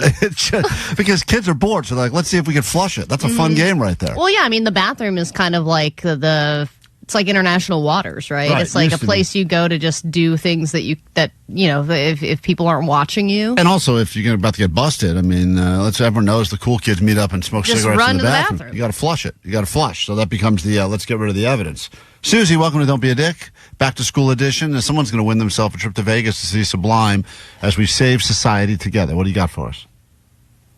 I would like to nominate the parents that park across the street from the drop-off and then walk their kids through the drop-off line, just making it more congested and slowing it down. I don't know who invented the concept of. I know there's really not much better option out there, but at this point, my kids have been in 3 or 4 different schools. I feel like they're trouble. They get trouble. Kicked out? There's never been a drop-off plan that has seemed like it makes sense at all. It's constantly chaos. Yeah, but then there also is an attempt at order. Usually there's cones up, Yeah, they there's buy people some directing it, and then somebody else, 66, don't be a dick, the parent that can't find parking and decides to just sit in the middle of the road and cause a bunch of traffic. The person who just decides, I'm not going to follow any of these rules because they're not convenient to me. Yes. Then they screw everything up for the other parents. Stephanie on KROQ, it's Don't Be a Dick Back to School edition. Everyone is eligible as we try to save society. Someone will leave here with a trip to Vegas to see Sublime. What's up? It's the teacher that continues teaching in high school that doesn't even realize that half the class is not even paying attention, if not more. Yeah, there are some teachers that they are close to tenure or whatever. They know they got 3 years left, and then they're getting pension or whatever it is, and they. Or they're just so married to their lesson plan. It's like, today we are talking about this, and everyone is so unengaged, and you don't even think to yourself, hey, I got to snap them out of it somehow. And listen, I get it. My mom was a teacher. Omar's wife's a teacher. It is not an easy job. And now I would imagine kids' attention spans, which have been shrinking more and more. There's probably some that are like, what's the point? What's it matter? I can't compete with YouTube. What am I even doing up here? But they're going through the role. But then there's the other ones that are like putting on costumes because they want to bring the Civil War to life. Yeah, they're trying to be the cool teacher. And they come in dressed like a Confederate soldier and they get fired. Being racist.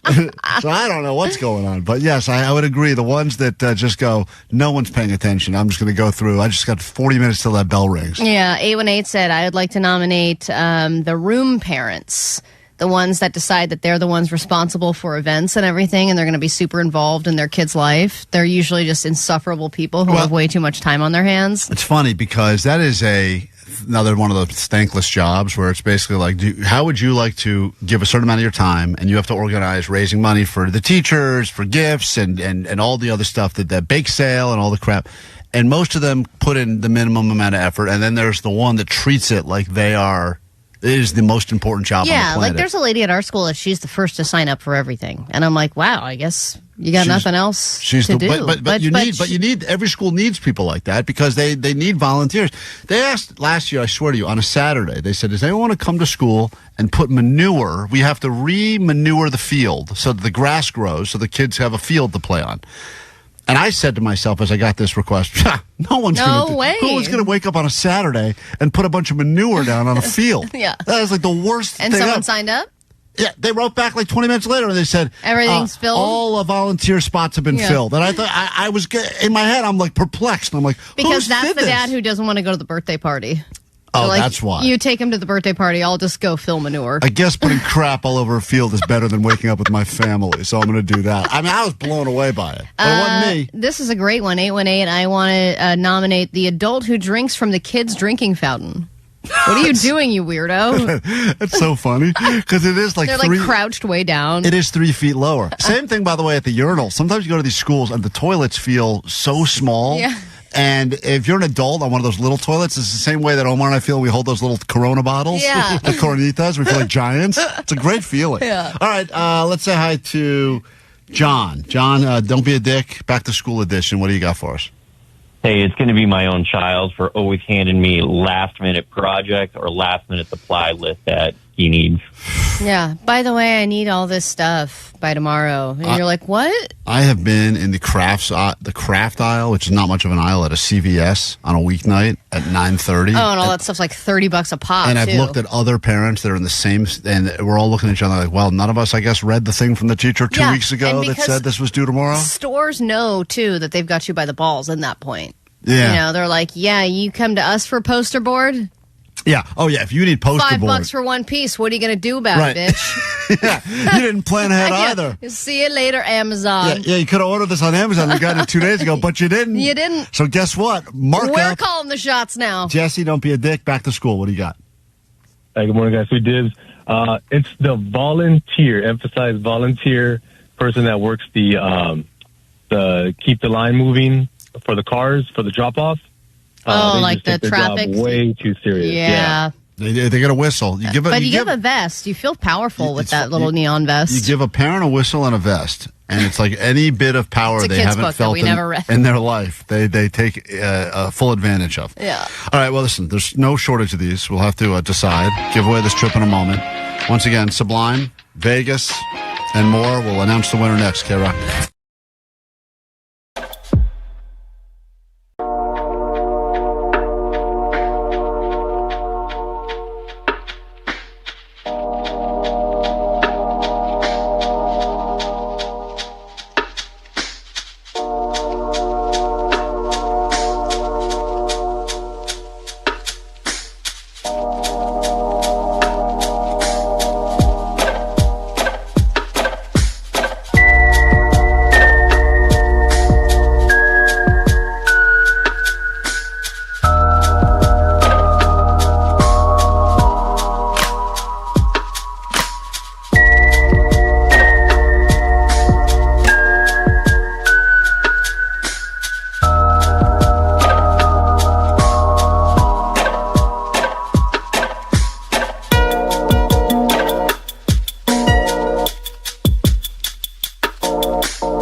These tickets to go see Sublime in Vegas, plus hotel stay. We're wrapping up this round of Don't Be a Dick Back to School. Listen closely. If you're any of these people that have been described on the radio, please stop before this year officially begins. Amanda, quickly nominee. What do you got? So the people who want to give awards for every little move a kid makes, like not for winning or something exceptional, like participating or you did your best, or all that kind of weird stuff. I can't stand that. You did your best. A kid came home from the first day of kindergarten last year wearing a medal like she won the Olympics. And I was like, what is this for? And she goes, it's the first day of kindergarten medal. Metal? I'm like, what? You got to be kidding. That just sounds expensive. Well, it was plastic, like shiny plastic. Oh, but still, God. I was like, that's first day. I mean, I get it. Let's make a big deal about it. But like, you haven't really accomplished much. But this is why kids get overly sensitive, because then they do one little thing and they're like, where's my medal? Yeah. And it's like, hey, in real life, when you're adulting, you don't get medals for crap. Nothing. Do you know how much disrespect we get? We show up every single day, do the stupid show. The amount of never once got a medal. Hey, Shauna, final words, and then we got to give away this trip. What's up? Sounds like you guys are like pretty much a teacher. My biggest dick is the person who decided how much teachers get paid in California. Ah. I'm a teacher in San Diego, and it's gnarly. Trying to pay bills on our salaries. I get chairs thrown at me. I've been cussed out. The kids are from the almost worse than the superintendent adults. or from the students? No, from the students, Oh. and you get paid like crap, and then you can't pay your bills. You hear that, so I state of think whoever- California? You know what, Shauna? Listen, we appreciate you as a teacher, and we'd love to give you a trip to go see Sublime in Vegas. Oh, shit. Seriously? Oh, Don't say that word. It's the problem. The kids keep cursing at you. You start picking up the bad Passing language, it on. using it on the radio. I'm picking it up. I was hoping we'd hear from a teacher at some point. All of these nominees were great, but at the very least, before this year officially begins, why don't you go to Vegas and enjoy some Sublime, all right? Awesome. Thank you. Yeah, you're very welcome. And yes, let's all give the teachers a little bit more. Yeah, of course. Pass the cup. Pass the cup. Klein, I know you asked or talked to your kids over the weekend about my gay inappropriate relationship. Yes. And I think I figured out what, if you're really determining who's the man and who's the woman in a lesbian relationship. Yeah, you have to. Well, everyone's asking the question. That's one of the number one questions I get. Who's the man? Mm-hmm. And I think we can all agree the man is the person who kills the spiders. The person Yes. who can handle the spiders, the person who can get them out of the house, crush them, whatever the preferences of the other person. If you can handle the spider situation, you've earned man status in the house. Now, I earned this status over the weekend. Oh, I saw that picture you posted. Because when I woke up, we stayed at a friend's house in San Diego. When I woke up, saw a spider that was crawling along the wall of the bed. So, the bed's up against the wall. It's crawling alongside the wall that's closest to the bed. That was big. That was crawling above you? That spider? Yeah, well, it's actually technically crawling above Katie while she was still sleeping. And I thought to myself, that's a big spider. And then I went downstairs, Is that a euphemism? No, Oh. it's foreplay. Oh, okay. Well, that's a big spider. Time to go downstairs. And so as I was getting ready, I was like, yeah, maybe I should kill it. Maybe I should just get it out of there in case it drops on her or whatever. So I go up there and I bring my kid. I say, look, there's a big spider. We got to get it. That's premeditative manslaughter, what you're doing. I didn't kill it. But but the fact that you would think it was just minding its own business, crawling across a wall, and you decided... You're already defending the spider? You don't even know what kind it is. No, I don't know what kind it is. I saw a picture. It was a big one. But it's interesting that it wasn't like a threat to you or moving in your direction. It was kind of doing its own thing, and you're like, I'm yeah, going to but go it's ahead. creeping into our territory. And if it falls on Katie, then it becomes my problem. Right. So I just wanted to get it to it. It doesn't want to be in there. It doesn't want to be in our bed. It wants to be outside. That's where it's happiest. So it was my job to bring it back to where it was happy. I got a cup. Did the cup on the wall thing. It didn't fight me on it. Didn't do that thing where it runs around the cup all over the place, all freaking out. Just stayed. Even went to the bottom of the cup. A little courtesy. Let me put the little envelope thing underneath it, move it downstairs. I set it down, and before I'm going to put it outside, I'm like, let me get a good look at this thing now that I've got the power. And I start looking at it, and my friend was like, I think it might be a daddy long legs. I was like, it is definitely not a daddy long legs. I don't know what it was, Allie, but I saw the picture you posted. That thing looked like it definitely has a name that is not one of those ones that just eats bugs. Oh, no. I looked it up, and it is a brown recluse spider, which are very venomous, and apparently their bites are terrible. Like, if they bite you and you don't get antibiotics immediately, Your skin dies. Your skin starts dying. It goes necrotic, and it can eat away at your skin. I was looking at the bites of these things, and people's whole hand was missing. I believe that's the spider that almost killed Kevin Ryder. Yes. That's true. So I put it up. Everybody was talking about, oh my God, these things are so dangerous. I can't believe you came in close contact with one. What did you do?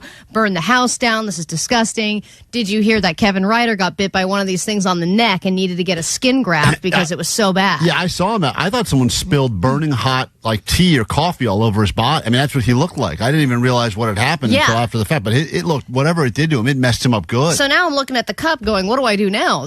Now that I know this is one of the deadliest spiders or whatever in Southern California. Put it on your wife while she's sleeping. And I put it right back. Yeah, it's funny. It's a good Let prank. it loose. I slapped it on the ass. I said, get at her. Get it, yeah. Well, because at this point, you have to think to yourself, you had this thing, you could have let it loose in the wilderness and lived its spider life, but also, wouldn't you have felt bad if 2 days later it came back and bit your kid or something? Well, yeah, I mean, it could crawl right back in the house. My friend lives there now with a young infant. Right. You know? So what'd you do? I decided to continue on the path. I picked it up, knowing that this thing, if it got out, would give me a pretty bad bite.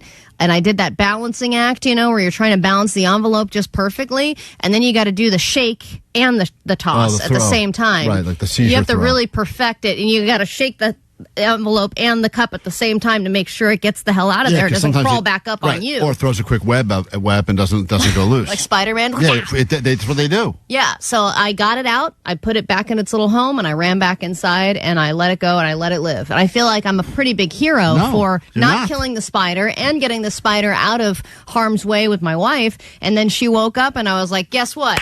Brown recluse was about to bite you. I got it covered. Did she care?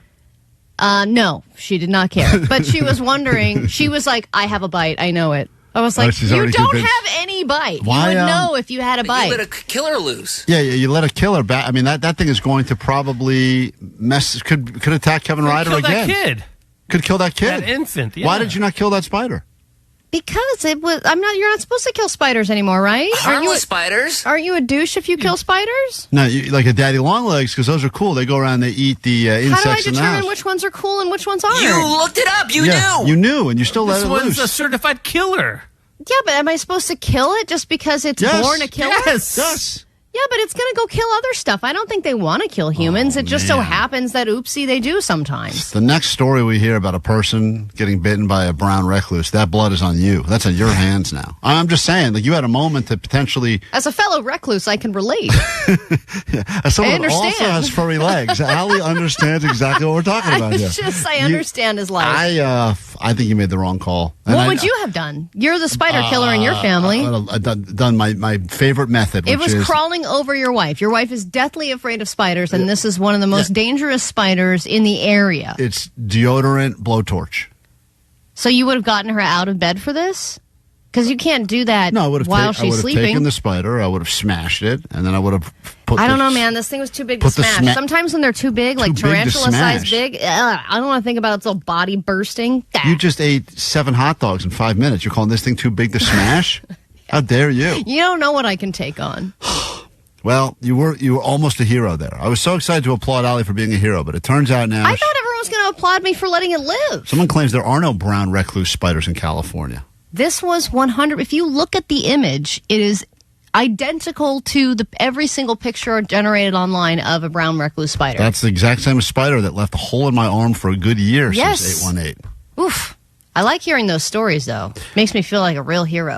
It was a wolf spider, harmless, someone says. It was not a wolf Put spider. the picture up on our Instagram, because I saw you post on yours, but you should decide. Someone will know. You know what you should do is record yourself showing this to your wife. Oh, she'll panic. Oh, dude, that is... There's no established population in the state. While a few specimens have been found, they are typically stowaways brought through by commerce and relocation from other areas. This is a brown recluse spider. Yeah, that's a big one. It's big. Jake, you see that thing? Would you want that on your desk in a paperweight? I feel like you Hell would. yeah. Yeah, Jake collects Oh, those man, I things. should have saved it for Jake. Should have given it to him for his birthday. Would have been his this is what I want every year for my birthday. All right, we got to take a break. Good news is when we get back, we're about 15 minutes away or less getting you some Blink-182 tickets. We'll make that happen for you as part of KROQ's Road Trip USA. And then the quiz you've been waiting for, if you've been paying attention today, end up in Vegas with Sublime. We got that all coming up after this quick break on KROQ. Allie Show! Klein Alley Show. KROQ. KROQ. Yeah. And I don't think there was, I'm trying to think, did she feel... I don't think there was hooking up at all. I think it was like a friendship thing, and she's probably also asking for a refund from Tinder. You know, apparently there are hints on Jake's Instagram story. Was this the woman who was dancing on Jake's IG story? If any of us followed him on Instagram, that would have been helpful information. Seems a little... I don't think I follow Jake. That seems a little premature to be posting the person you went on one date with already. I mean, Look at her, look! we're Instagram official. I've known her for 11 minutes. Is that the same girl, Jake? No. Oh, it's different. Whoa, No, look the at party you. I went to on Saturday night. You're a real platinum man, making his way around town. Platinum. All right. Are any Hello, of I'm Jake, Mr. Platinum. Are any of us exactly right? No. Okay. Wow. Moment of truth now. Where did you go And how disappointing is this going to be? How far? So disappointed. How far did you go on this brand new Tinder date over the weekend? Well, I tried to make plans with her on Saturday, but she was busy. So we made plans for Sunday, and I said, well, I play in a weekly card tournament on Sundays. You want to meet up after it's that? so much worse. That you said to her, I cannot accommodate this date. I have a weekly Magic the Gathering event I go to. He said, yeah, well, I didn't say Magic the Gathering. I just said cards. And then I said, I'll be done like around 3 or 4. And she's like, I'll be available around 5. Does that work? And I said, sure. So we met at 5 at the bar across the street from cards. Did I not call it? The place that is the most convenient for him? Of course, the most convenient. Okay, then what? So you walked across the street. How many times during Magic the Gathering did you tell everyone you were going to meet a real woman, a real human woman afterwards? Yeah, I have a girl waiting. About it. If a girl waiting for me at the bar. Yeah, if you need me after this. You know, after this tournament, I got a date. So you went over to the bar next door. Well, first I went and got tacos because I had some time to kill, and then I went home and changed because I get sweaty playing cards. Oh my god! I love you. All right, And so then? you're all covered in sweat. You change. You go, and then you go to the bar. Now I go to the bar, and she shows up, and I have a beer, and I buy her a vodka tonic, and we sit and have a good conversation. And in person, what's your first impression? Because I know sometimes the profile pic doesn't, fit the real life person. I thought she looked exactly like her profile pic. Oh, okay, cool. Yeah, like she showed up and gave me a hug right away. I bought her a drink. We sat there and had a good conversation, and then I walked her to her car and gave her a hug goodbye, and that was it. Whoa. You think there was going to be any conversation of meeting up again, or? There could be, but I kind of got more of a friend vibe from her. She was a nice lady. I thought Tinder was the app where it's like sex is like guaranteed. I'm like, what? I thought it was just for hooking up. I think the tagline for Tinder is creator of zero friendships. Right. You're the only one who found a friend. What are you doing, dude? I'm good at it. You bought a platinum friend from Tinder? Worth every penny. Wait, why did you get the vibe, Jake? Did you tell her about the shirt change? Of course not. Why would I tell her that? Jake, what? I won my tournament, though. Oh, God. That's it right there. Just hear the sounds for drying up on the spot. Oh, my God. And she was a fan of Kibby. Yeah. So you brought your dog on the date, too. Of course. Of course. He brings her everywhere. And So then did she say anything to the effect of we should do this again? No. Did she say we shouldn't do this again? She didn't say that either. I'm sure if I invited her to like a concert or something, she would go. Did she speed away when she got into her car? I didn't see that, but I did hear tire screech. Here is the audio of the date ending. Let's take a listen.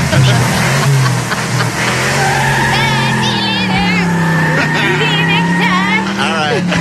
I think that went well. All right. Bye-bye, friends. All right. Well, Jake, congratulations. Yeah, good for you. What a story. Man, that's a platinum man right there. Jake the Nerd on KROQ. What a date, huh?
grab your Adderall. It's time for ADD News. I think it's clear by now robots are not going anywhere. Every year we have more robots that are entering the workforce, and now they can deliver our food, they can scoop guacamole, but they have had trouble with robots doing household chores. It seems like a tough spot, rough patch for robots. The Roomba has really been the biggest innovation in that department, but now there's a laundry folding lamp robot that could change it all. And I know there's a lot of prototypes for stuff like this, but this guy claims that he has a working prototype that could be released as soon as next year. And if you look at the 3D model, you see a bed with 2 large floor lamps on either side.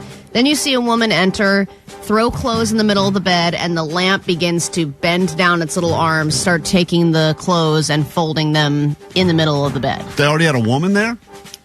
Why do they need the woman? Why do they need the robot? Inspiration. That's my point. Well, it's just a woman who's like, I'm done. I took these out of the dryer. I'm just going to throw them in the middle of the bed and walk pile away. of warm clothes on the bed. Yes, exactly. I would robotics researcher. You would. I know, and this is my least favorite chore. This is the chore that I leave for like the last thing ever. I hate folding clothes. And it's not even the washing of it. The washing of it is like, just throw them in the washing machine and press a button. And, but the folding and the putting away is the absolute worst part of it. I don't understand why anyone complains that I have to go wash the clothes, because unless you're actually washing the clothes old school style, you're not doing anything. You're pouring them in a machine. Yeah, but you have to bend down and to scrape the last socks on the bottom of the thing, and you got to and then you have to carry all the wet clothes over to the dryer and all that kind of. How far are you going? It's right next to it. The Sometimes top bottom, Allie. What do you got them in separate rooms? You idiot? Yeah, upstairs, downstairs. You guys don't do that? No. Your gay house. What's going on there? A robotics researcher from Stanford says he has an invention made for anyone who hates doing laundry. Loom, the robotic lamp, is designed to fold laundry after you place it on your bed. I'm fascinated just looking at this. Look at this thing. I know. Dan tells our media partner, the San Francisco Standard, the video is a 3D model, but he has a physical prototype right now in a garage in San Francisco. Isn't everything in a garage in San Francisco? Everything, all the good stuff. They said that this is, when it's out, going to retail for less than $2,000. Which a lot of these, you're like, okay, cool, there's a really great robot that can do stuff, but it's like $50,000, and really only the 1% is going to get a hold of this robot. Under $2,000 is totally like, I'm cheap and I would pay that. What if it comes across one of those, like, not regular clothing items, like a fitted sheet? Do you think it's going to explode? If a robot can fold a fitted sheet, I will pay $17,000. Okay, there you go. You jack that price up. I mean, my God. But I don't think any robot or human can figure out how to fold a fitted sheet. No one folds clothes like the people that work in department stores. They are like, clothing. They have some ability to like do it in such a flat but house style cleaners way. too. If you get a really good, it's like they can do that stuff and they can do it in record time. Like put a pillow inside of a pillowcase. I'm like, they can do that flawlessly. I have folded all my laundry before, and no 2 items have looked the same. Like I have folded a stack of shirts, and every one somehow looks different. I Why don't do know you how. say it like you haven't done it in like years? Because now I don't even. What kind of fancy boy are you? I don't even waste my time now. What I do is I take my clothes and I just lay them. I don't even fold them. I just lay them all flat in a stack, and I just take them all. No way. Are you serious? Yeah, I'll open up my drawer. It's just one giant stack of clothes all laid Don't flat. they get all wrinkles? Yes. Look what I'm wearing right now. Yeah, it's super wrinkled. Yeah, look at the video stream. Or if you This do is it my- right, like this is my method. Katie does the laundry folding, but she is so slow. Yeah. Like I have seen her get at a laundry basket for like an hour. I'm like, what are you doing over there? She's just, it's her way of avoiding you. That's why. It's a great way to avoid your family. No, while you know what say it you're is? doing It's something. a look what I'm doing. Right. A chore. Watch me, watch me. It's pronounced shore, Allie. Shore. Did you hear, Vanessa? Yeah, that's true. All right. Is this the best way to die or the worst way to die? A man in his 40s died during the Oasis show at Wembley Stadium over the weekend. It seems that he fell. His injuries were consistent with the fall. They tried to save him. Apparently, they couldn't do it. Oasis's team has already released a statement saying they are so sorry about, hearing about this and that their thoughts are with his family, etc. But if you think about this show, right, so iconic, this reunion, you're going to Wembley Stadium, it's an iconic venue, and you're probably experiencing one of the best nights of your life, and you die. Would you rather that be the case, or would you rather I tripped in a parking lot at the DMV and died? Well, how far into the show did the guy get? Did he get to the good yeah, stuff? I actually can't see exactly when it happened, in the show. But if you get at least halfway through, I would say, like, at least you died doing something that you, like, attending something that meant a lot to you. I saw that story a few weeks back, that base jumper, that well-known base jumper. You know, a lot of these base jumpers, this is how they go out, obviously. They're just jumping off mountains all the time. Well, isn't it like when you get life insurance, that's like the number one most dangerous thing a human being can do? I think so. But you know, they spend their whole life doing it, so in some ways, it's sad when that's how they go out, but also it's kind of like, well, the guy did truly die doing what he loves doing. He had the ultimate rush, and then he had that 1 second. Like what a of rock star way to go out, right? But is that a better way? But I don't think you necessarily care because you don't really get the story. Like the story's for other people. Like if you're gone, you're gone. So what's it matter if you were doing? I just don't want to be doing something embarrassing. I don't want to be like self-pleasuring at a truck stop or something. No, but you would be self-pleasuring literally anywhere else. Right. It was less embarrassing. He died doing what he loved. Yeah, that is what I love. So it's actually true. All right, let me go from a death to an injury at an aquarium. Very, very quickly, the tentacles started to wrap around his arm, and he said, Mom, I can't get away. So, you know, when you go to the aquarium, they have that, like, hands-on exhibit where it's like, you can touch the starfish and all that crap. So they went over a woman with her son, and the octopus that was in that little touch-and-feel area grabbed onto this kid's arm and suctioned around it and would not let go. And so I grabbed him, and I tried pulling him away from the glass. It felt like my mom and the octopus were playing tug-of-war with my arm. Taryn says it took 3 employees about 5 minutes to pry the octopus off of Leo. Man. Its suction cups leaving these marks on his arm. He had suction marks from his fingertips to where? All in my armpit. And isn't that cool? Sounds like a good Yeah, weekend. people pay a lot of money for that Dude, treatment. it sounds- You know, Phelps used to have that thing done all during the Olympics. cupping. Man. Oh, that weird cupping stuff. All that Yeah. cupping stuff. He's yeah. probably so not stressed, that arm. And Jake would have killed for that octopus. Put it in a jar right above his desk right now. Dude, that'd be so sick. Look. But I'm also like, those touch and feel things, I'm like, oh, I want the animal to like me. And I'm like, the octopus probably really liked that kid. I don't think so. Yeah, I did that before. It's it was a awesome. connection. I don't think so. I think they just. It's like my octopus teacher. I think every once in a while they realize they're just living in a tank and they want like a real life experience. Please help me. Meet this child, all right?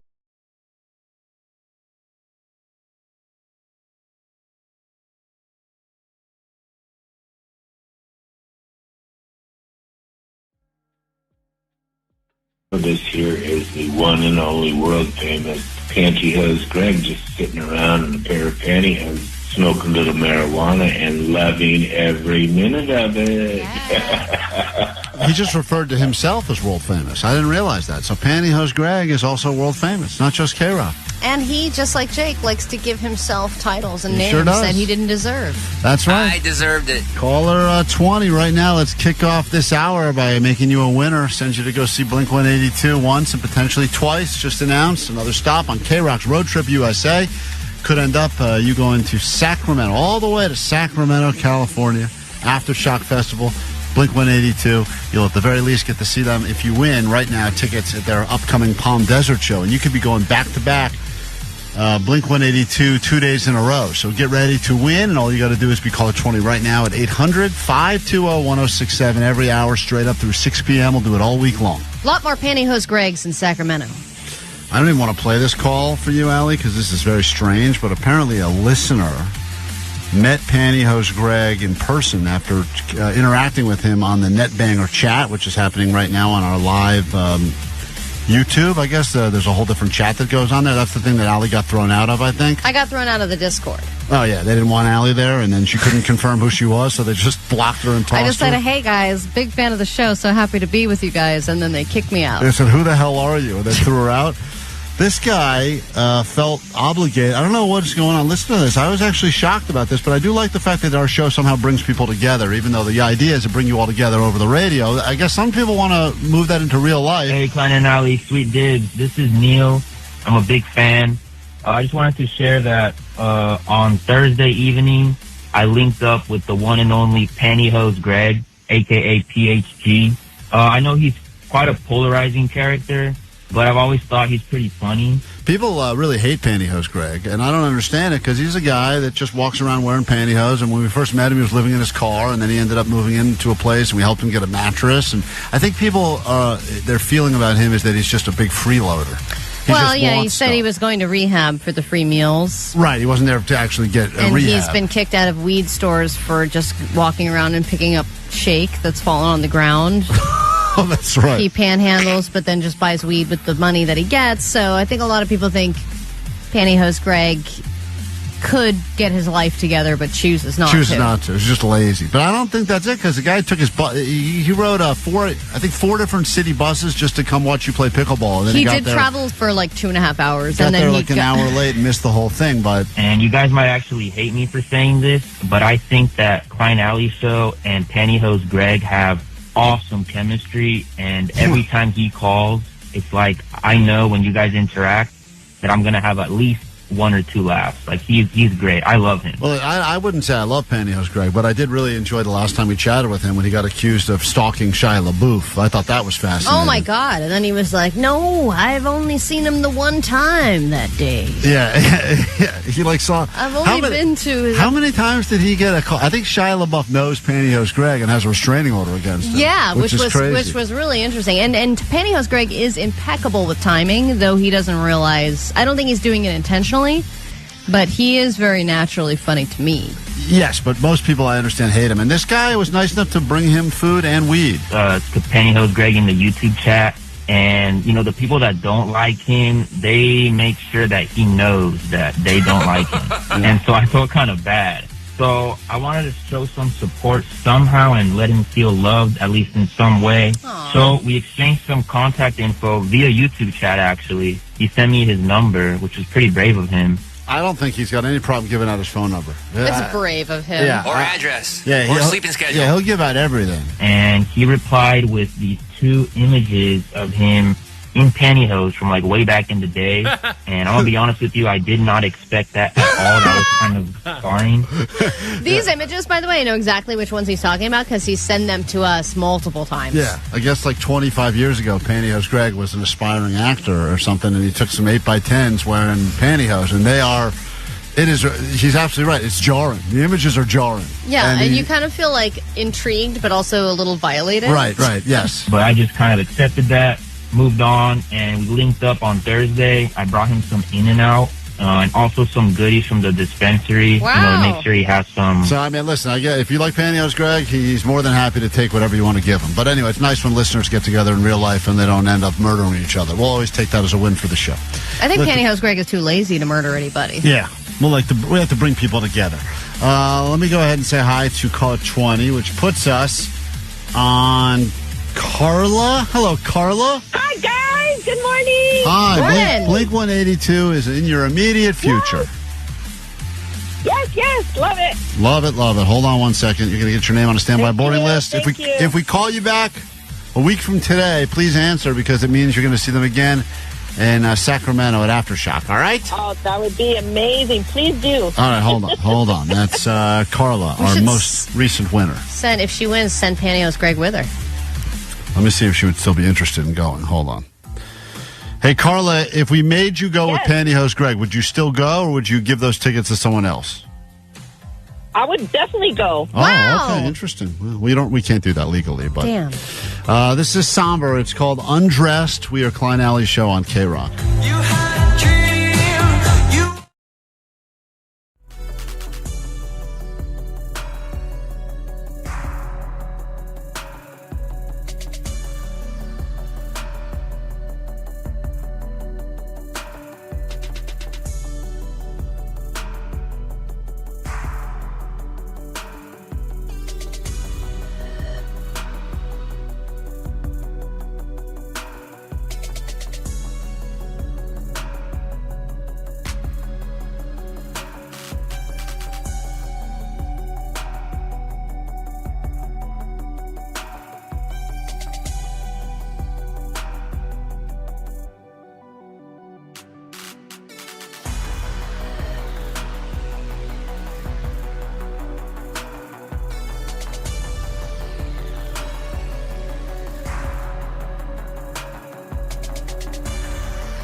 stuff today, and we have something else to give you this hour. If you'd like to go to Vegas, see Sublime, all you got to do is answer some questions about today's show. And it behooves you, there's a big word, to listen to everything that we do every day this week, because we'll be ending every show this week with another quiz. Could result in you going to Vegas, a couple of nights in a hotel, put you up at the MGM, Park MGM, also give you money to get there, $200 gas card, and you get 2 tickets to 2 Sublime shows in Vegas. All right, so that's all coming up later this hour. Hopefully you've been paying attention.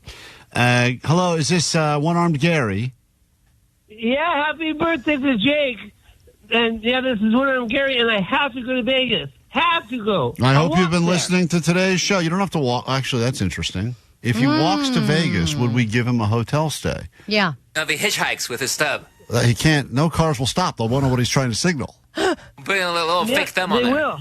Hold on, Gary. First of all, I'm sure Jake appreciates the well wishes. You guys did stay together Thanks, Gary. in a hotel room in Vegas, and you drove up to Big Bear together. The two. You guys have a long relationship, you and And you Jake. try to steal the sexual toy. You know, I gotta steal the sexual anything. What happened? Oh, that's right. When he moved, Jake got charged. Jake got charged. I wasn't going to touch any of this back and forth. Yeah, but there's new listeners who don't understand. But basically, when Jake was nice enough to open up his hotel room to One-Armed Gary moved the intimacy kit off the mini bar, and then Jake received a crazy charge, like a $150 dildo charge for like a love kit. And Gary apologized. He had moved it, but Gary, you didn't use it, right? You didn't even open it. No, I didn't even open it. Yeah. Right. Okay. Well, nice to hear from you again, Gary. And yeah, we will be giving these Vegas trips away all week, but maybe we could find an extra hotel room. And if Gary would leave now, I wonder when's that show? It's the 14th of August. If Gary started walking now, he would be in Vegas by then, right? Are we worried about like him dying in a heat stroke or no? Oh, No. Okay. Gary's like he's like Teflon for some reason. How many times? He can't drive in the right direction. I don't know if he'd be able to walk in the right direction for that long. Gary got poisoned one time by cake, and it killed like relatives. His sister tried to kill him, right? Yeah, with poison cake. Yeah, she tried to, and it was even in a see-through glass container. Right. Okay. What does that matter? Seems the least important part of the story. Bombshell! You could see the cake? But I could see the poison. Yeah, it was a chocolate cake. Yeah, I know. Chocolate But cake. you ate some of the chocolate poison cake, and then you realized she was trying to kill you. Yeah, in seconds I was throwing up and pooping at the same time. Fun. Right. But the point is, Right. The point of all of this, Allie, is that What is the point? Gary is not an easy guy to kill. Like he's one of these guys. I see. Yeah, he's like the cockroach of the world. Yeah, he's been. No offense, Gary. How many boats have you been in that have exploded, Gary? 9. Oh my God, that's so many. I didn't realize it was that many. So the point is, like things that would kill most people. Gary, yes, he did lose an arm. Yeah, like how many times have you almost died, Gary? Well, I have sank 9 boats. Jesus So you Christ. sank 9 boats and exploded another 9 boats, or the same situation? Okay. He's lost a. But also, if you remember the whole time when we met him, he was calling because he used to be an Uber driver and he drove the wrong way on the 405. I mean, that's another thing that would kill most people. Yeah, and we called him Wrong Way Gary until we met him and realized he had one arm. Yeah. So Gary's lived a life. So I think the answer is: are you really willing to walk to Vegas? I will walk to Vegas because I wrote you a song that's about doubling down in Vegas at the Palms, but I'll double down at MGM too. Yeah, this guy's a sellout. He don't care. Hold on, MGM. I didn't find the. I didn't. It's about a 4-day walk in 8 hours. Okay. Yeah. Gary, listen. I will cover the cost of the room, and I'm sure we can get you some Sublime tickets. And you can get there before the show, obviously. Yeah, you have and you can even go leisurely because apparently, wait, Omar, 4 days of walking nonstop walking. 4 days of walking nonstop. Yeah, it says 4 days and 6 hours. It's 277 miles. So that's like going 24 hours a day, though. Hey, Gary, those shoes you wear, by the way, don't seem very supportive. You wear those weird old like fisherman boots or something. Yeah, I wear boots. Right, but I'm saying those would be because terrible. Otherwise, how would I be on the boat? To walk in those boots for 4 days straight to Vegas. I mean, I couldn't imagine a worse pair of shoes to wear. Maybe we get you some rollerblades, like let you borrow Vanessa's rollerblades. They're too small. Okay. Vanessa, let's be a team player. Stay out here. of this, Vanessa. Yeah. We got you some rollerblades. All right, Hold on, Gary. Well, to be continued. As long as he gets there. I mean, if he leaves on the 10th of August, he should be there by the 14th. But that just means no stopping. No way. He has to walk 24 hours a day. Yeah, he needs to be able to stop and stay at places. Gary, what's the longest amount of days you've been up in a row before? Answer this honestly. Honestly, 3 weeks. That's so much longer than I thought you would say. I 100% You've believe been it. awake for 3 weeks Yes. without sleeping? I bet you that's a fact. 4 days is nothing for him. 3 weeks is so long. All right, Gary, hold on. We got to make sure the lawyers aren't listening, and then let's make this happen. 3 weeks. I thought he was going to say like 4 days. No. I'm telling you, this is like 3 this guy. weeks is so long. This guy was cut out for this. And then maybe you know what? Maybe we'll make a deal with Sublime that if he walks all the way to Vegas, Then he can walk on stage. he can walk on stage and introduce Sublime. Yeah. They got to With be. this one arm. Dude, Jacob, they would all love it. Eric would probably think he was part of the band. He's easier to understand than Eric, for sure. All right, let's make it happen. Hold on, Gary. We got to take a break. When we get back, your chance to go to Vegas coming up. Who knows? You may get to witness this monstrosity we just heard about moments ago. And much more happening after this. KROQ. It's KROQ Road Trip USA. Travel to the beautiful state capital, Sacramento, California, home of Sutter's Fort, Fairy Tale Town, and other places that sound like we just made them up. Plus, Blink 182. It's Tom from Blink 182. And Aftershock Festival. Tom forgot all the songs. I forgot most of the songs.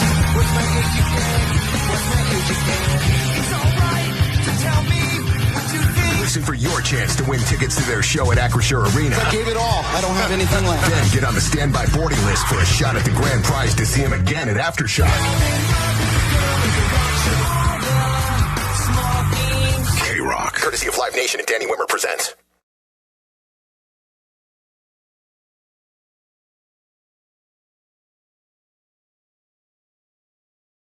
It's KROQ. We are Klein Alley Show. This technically, I think, is maybe in the category of comedy on the podcast. Like, I'm not even sure how the show is categorized. Jake, how do you put The Bear is a comedy. Yeah, I guess if The Bear is a comedy, this could be a comedy. Yeah. I mean, we're not... It's just so sad that you're like, but it's kind of funny. People do tell us from time to time, hey, I was having a bad morning, you guys made me laugh, made me happy, so I guess technically that makes this a comedy, or people laugh at us. I'm not really sure if it can be a comedy if we're just being laughed at and mocked, whatever, and we do It's laugh. a comedy for other people. For us, it's a tragedy. Right. You're listening to a tragedy of a radio show that becomes a comedy for you, and every once in a while we attempt to make jokes on the show, to make it a funny show, to actually be a comedy show. And I don't think I know you wouldn't consider yourself a comedian, would No, you? Me no. neither. God, no. Jake considers himself to be a stand-up comedian, and sometimes he works out his material live on the air, and it does not work. So it's time for the return of the bad joke off. These are all jokes that were said over the airwaves of KROQ. We wish they were not. Apologies in advance. You will determine and help us determine which one is the worst of the bad jokes. Now, these jokes, I guess when people said them out loud, they thought they would be funny in their head. They're like, this is going to be funny. This is going to hit. I'm going to find my moment. I'm going to, boom, strike. And yesterday, we got reminded about this when we were talking about the hurricane, and the name Milton was not a great name for a hurricane. And then Jake said this, and it really silenced the room. But this was from yesterday's show. Yes, you get a warning, and you can get out, safely evacuate, and find somewhere. But then you have to pack up all your stuff, find a place to stay. I'm sure it's really hard to find a place to stay in that amount of Name time. it different names to make it sound scarier. Well, the name Instead of of numbers? You're saying Milton is not scary enough? Milton's not scary. Right. Maybe Mama Jamma or something. Right. Good point. Yes. Jake. Tell that to this weatherman. Yeah, I'm sure he'll appreciate that. He's going to start crying again. Here's that joke. So that was apparently an attempt at a joke. I don't know. I liked it. I don't think Omar liked it. I don't want to put words in Omar's mouth, but I know the noise Omar makes when he likes something, and that's more than that was him. That was like, what are you doing? Laughter. And listening back, I thought it was Mama Jamma. You said Mama Jamma. Yeah. Which is even weirder. Yeah, even worse. Mama Jamma. So the first nominee in the bad joke off is not, shockingly, not even that. That was just a setup for it. These are That was just reminded us that we need to do it again. 3 jokes. They're all apparently bad. 3 whole jokes, huh? You're going to hear 3 different jokes. The first person nominated in the bad joke off is Jake the Nerd. And it's a joke he made about the always funny subject of drinking and driving. Oh! I don't remember this. Well, consider this a tragic look back at a joke that was made on the radio from Jake the Nerd. Having a burger you just picked up at McDonald's and also having a beer on my lap. Okay, well, let's not. The beer is a problem, maybe, but how are you? The weed's okay? Yeah, the weed's okay. Yeah, don't drink and drive. You might spill your drink. Hey, thanks, Jay. Oh, hilarious shirt available at the This Venice comedy Boardwalk. show got canceled last night. Yeah, that's true.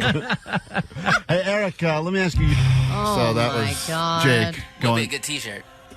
It already is a T-shirt, I guarantee It is one of those dumb T-shirts that you look at when someone wears it. You go, "Wow, they thought that was funny enough to buy." That says, "Don't drink and I got drive." it for Christmas. You could spill your drink. I feel like that joke is so old, and So that's what old. makes this joke so bad. Is like, what? Did you think that was original? Did you think you had just No, thought of of course it? not. No, it's even like a No Effects song. Okay. All right. Well, there's your first nominee for Bad Joke Off. Don't drink and drive. You could spill your drink. And you heard it. I mean, we're all having a good time. We're all having a laugh, and we all just. I feel like you'd find that on a Father's Day card. Yes, you definitely would. And even the father would be like, "Eh, really?" I could do better. Your second nominee in the Bad Joke Off was a joke that Klein made. Great. This was Allie talking about sex and what people are thinking about while they're having sex, I guess. And I made a bad joke, so here we go. Thanks. Allie, what do you believe the number one common thought people have while having sex? I think it's to-do lists. To-do lists, not who-do lists, which they're in the Exactly. middle of. While you're doing someone else, you're thinking what you have to do after that. That's interesting. I've got my to-go list going. What's great is that you're smiling and laughing at your own self. I did it so Jake would boo, and I knew it would happen, and he booed. Jake, joke number 2 is the to-go list. I think that one's especially bad because you also made a who-do list before, like you made a weird who-do list joke before the to-go list joke. So you were trying to make multiple to-do list puns, none of which worked. Well, I thought if I did enough of them, one would hit. A who-do list or a to-go list. Hey, It's listen, like, all right, I think that that's enough. people do have a list of people that they'd like to do while if they're having sex with someone they've been with for a while, they maybe have a running list of other people they're thinking about. That's cool. That's called a who-do list. You know Then that? what is the to-go list? That was just a bad joke. I don't know. I just don't stand by that. I don't think. And your final nominee is Allie. No. Believe it or not. This was, I think we've said in this clip that this is the worst joke that was ever told on the history of the show. Oh. But we were talking about the different types of parties you go to as an adult. And somehow someone brought up housewarming parties. And Allie made this joke. And boy, is this a room silencer. Maybe when you turn 50, that's a big party. Housewarming party? That's kind of lame. That's like you show up and you bring someone a plant. Here's a fern, That happy sounds house. nice. And by the way, nowadays, if you have enough money to buy a house in Southern California, no one should be bringing you anything to your party. You should be giving people stuff. And it's LA, so your house is already real warm. So we got 1, 2, 3. That was the worst joke of the show so far. By the way, I think that may have been the worst joke in the history of the show. Write it down, Jake, for the bad joke off. All right, Allie. You don't need to housewarm. It's a housewarming party in a warm house. Joke. It's kind of funny when you think about it. It's a thinker. It's definitely not It's a think thinker. piece. It'll sit with you. 3 bad jokes. Keep tapping your forehead like that. 3 bad. I didn't even play the Intuit joke Allie made because I we stand by the Intuit joke. That's sold a out great 21 joke. Pilots tickets. You can go to the Intuit Dome. Apparently, their grand opening last night was not a massive success. Into it. More like can't get into it. Thank you, Vanessa. I got you. Get ready. Let's just go home. All right, that one is not nominated. I'm not even getting a laugh from Omar. I'm getting a Yeah, like pain. Painful noise. So you have to decide who wins this round of the bad joke off. Is it the to-go list? Is it the housewarming party? No need to have a housewarming party because the houses in Southern Already California are already warm. That was a weather joke. Or is I it, really should stay away from anything weather related. yeah. Or is it Jake's? Classic. Don't drink and drive. You could- Reprising a classic. You could- 559 said, at 35 years old, I've never heard the Jake joke But ever it's- in my life. it's still that not. you may spill your beer. It's still not a good joke, though. Classic. It's not classic. Yes, it is. I think even though it's not eligible, your Mama Jammer one may win this whole thing. I stand by it. I think Mama Jama is the winner. All right.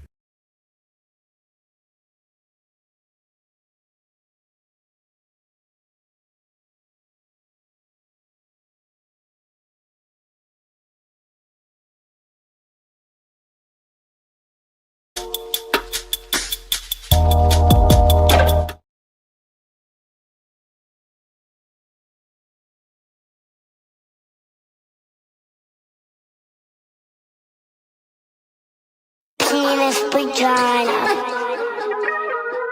Penis vagina. Penis butt poop pee trailer. Poop butt. Poop butt.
Las Vegas, the Killers right there. And if you'd like to go to Vegas, we have another trip to give you sometime between now and when we get the hell out of here, which is happening sooner than you think. So hopefully you're ready to call and answer some questions about today's show.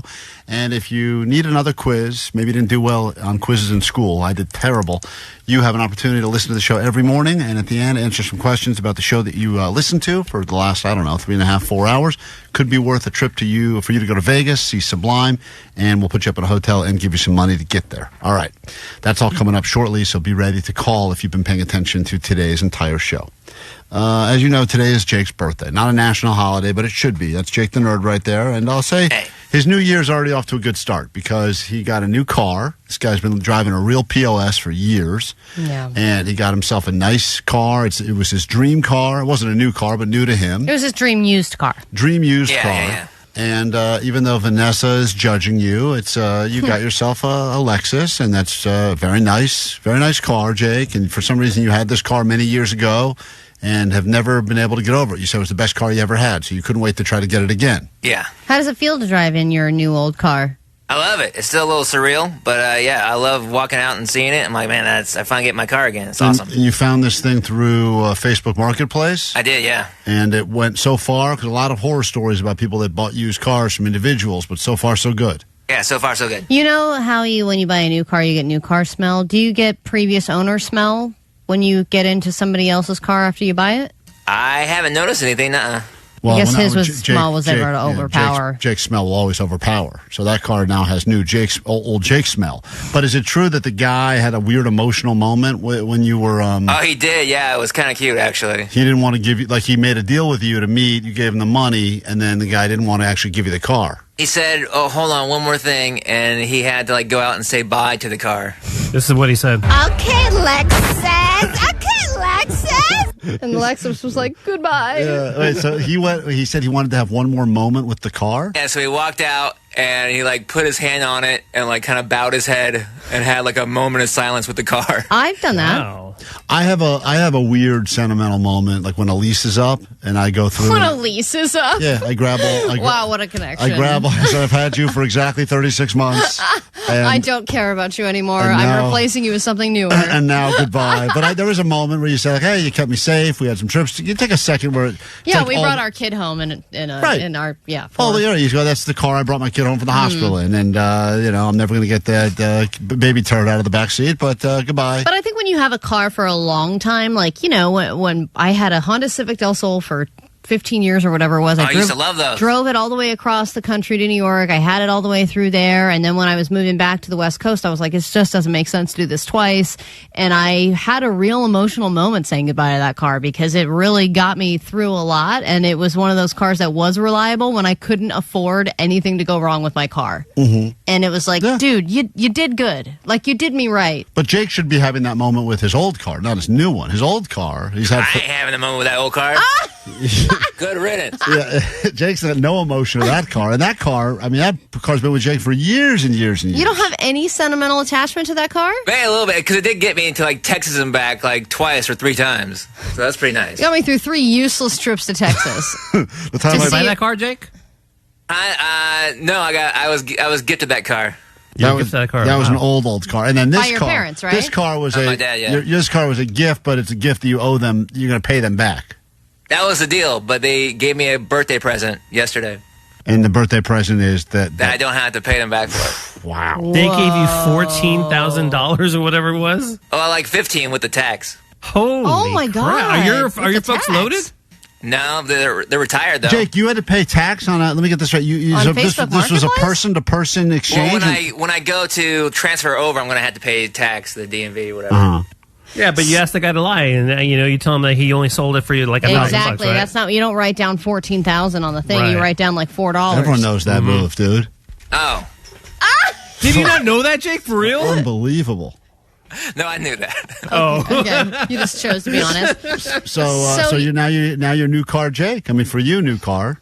Yeah, I'm super stoked, and I felt good about it because after the guy had his moment with the car, he turned around and gave me a hug. So I knew he took real good care of it. Oh, that's when you know though that you're not being ripped off. No, When no, somebody you don't actually You don't does know have. that at all. In fact, this guy's probably a pro rip-off guy because that's exactly the move I would do if I was trying to rip someone off. Let me make them think I love the car, I'll kiss it, I'll bow to it, and I'll give this weirdo a hug.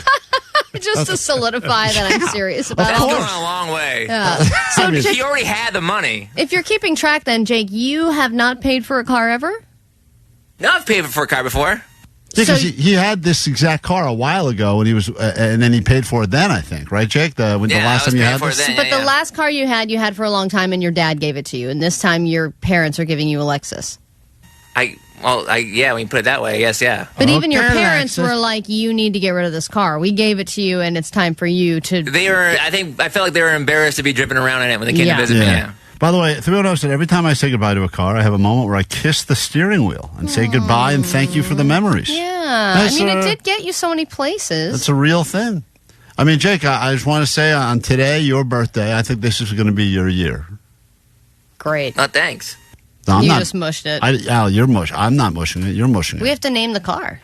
We do need to name Jake's car. I've never named a car before. We need to name Jake's new car and destroy his old one. Those are the to-do lists for the week. Well, let's prioritize. Destroy the old one first. Duh. The old one's not worth anything, Jake, or you think you No, it's worth something. What do you think you could get for it? I don't know, $3,000 maybe? No way. You're getting $3,000 for that car. Maybe.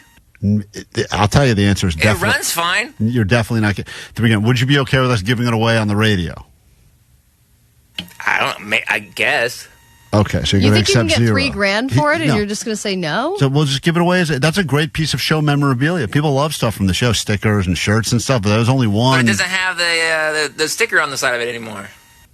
Yeah, well, whatever. It's still a piece. It's something that one time belonged to Jake the Still a Nerd. piece of trash. I couldn't say the word. Old Jake Piece smell? of memorabilia. Couldn't say the word I wanted to say. If you've been paying attention to today's show, there's been a lot to keep track of. Call us now. We've got a quiz for you, and that quiz is worth a trip for you to go to Vegas and see Sublime. 800-520-1067. Show quiz next on KROQ.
see Sublime in Vegas. We got 2 of these to give you every single day this week. So if you don't win today, fear not. Every day this week, going to hook up listeners with trips to Vegas, hotel stay for a couple of nights, Park MGM, a couple of Sublime shows there. It's Fear, Loathing, Sublime in Vegas. KROQ presents, and $200 to get there.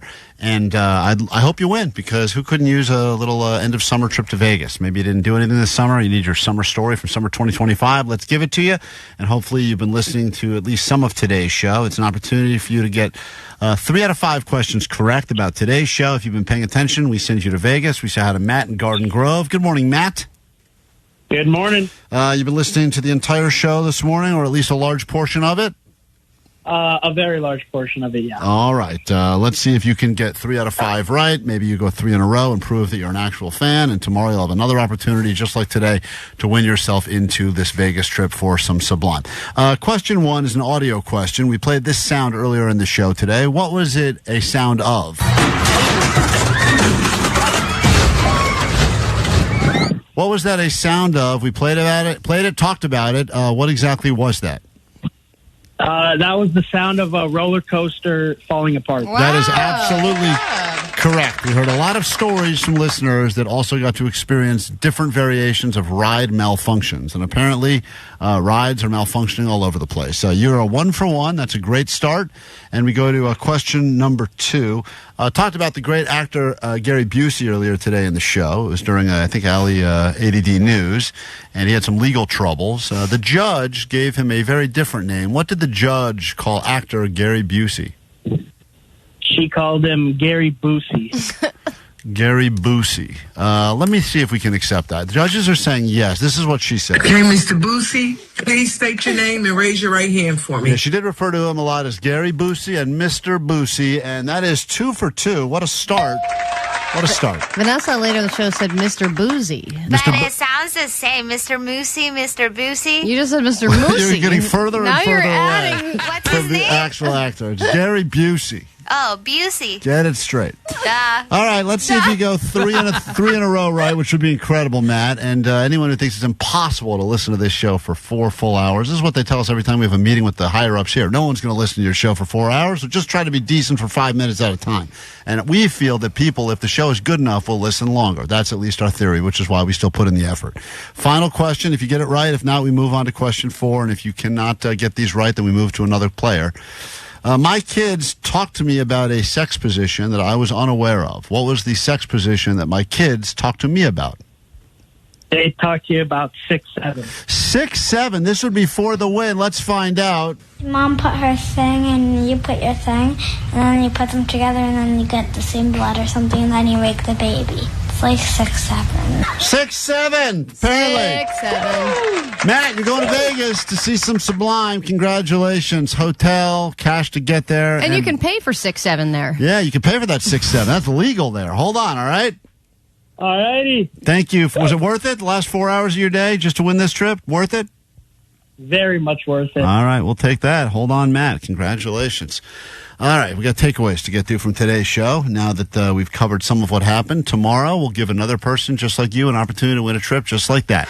And we'll give away more of those Blink-182 tickets. In fact, you'll have a chance to win them again coming up with Postmaster Johnny, who's going to be in after us today. In about 15 minutes, more Blink-182 tickets can be yours. All right, let's do takeaways from today's show. Allie, what do we got? All right, 626. My takeaway is Allie is a white recluse. Yeah, you sure are.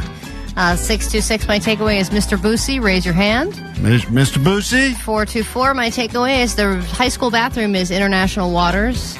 818, my takeaway is if you're singing Nickelback songs out loud, you may be in distress. Mm-hmm. And 818, coming back around, 6'7" is how babies are made. Yeah, it's all about that sweet 6'7". Be careful. Do it safely, or else you're going to make a baby, according to my kid. What is your takeaway from today's show, birthday boy Jake the Nerd? Congrats to the happy couple, Allie and whatever. Allie and whatever. That's a beautiful lesbian relationship. It's a beautiful whatever. Omar, you got a takeaway? 67 is better than 69. Mm-hmm. Sure is. It's the new 69. Allie, got a takeaway? Klein has never folded 2 shirts the same. Never. It's like a snowflake. Hey, by the way, tomorrow I will, for my Klein Alley show and tell, I will bring in my lady pants, and I will. A lot of people are asking me to try them on. to prove why Because I was I should do confused. one of those videos, like a panty haul video, but I will fancy put pants a video. lady pant haul. I will put on my There you lady go. pants tomorrow, and then we'll officially give those away because I'm not wearing those ever again. Look, so someone called and was like, you need to you just own it. If I'm you not. like the pants and you like wearing them, like, don't. why do you have to get rid of them? Rock them lady pants. Yeah. now that I know that they're lady pants, I can never wear them Why? again. Just be a true To be man honest, and wear Allie, what's it's comfortable. not. It's not about the fact that they're lady pants. It's about the fact there's no pockets. It's ruined. You know, it's funny. Klein on the show email that we have kind of like screen capped the brand of pants this was. So I put it in my little Google, and now I'm getting ads for pants designed for short men. That's not true. Is that Omar. true? That is 100% true. Oh my man. God. 100% You're like true. the opposite of big and tall? These pants are tall pants. Little pants. These pants are too tall. I'm all over Instagram. I always see, are you a short guy? We have the pants for you. That's BS, dude. No, I will screenshot it. Those are shorts, man. I call them pants. Did you buy shorts? They're shorts. They just wore like Oh, pants my on them. God. I'll do it tomorrow. Try to do it better. If you need us in the meantime, you can use the GOAT lines, 844-956-GOAT. Have a great day. Omar, take us out. Try not to stutter. Here we go. That they feel that that you know they feel that KROQ. Klein. Alley Show. The world famous KROQ. Klein Alley Show.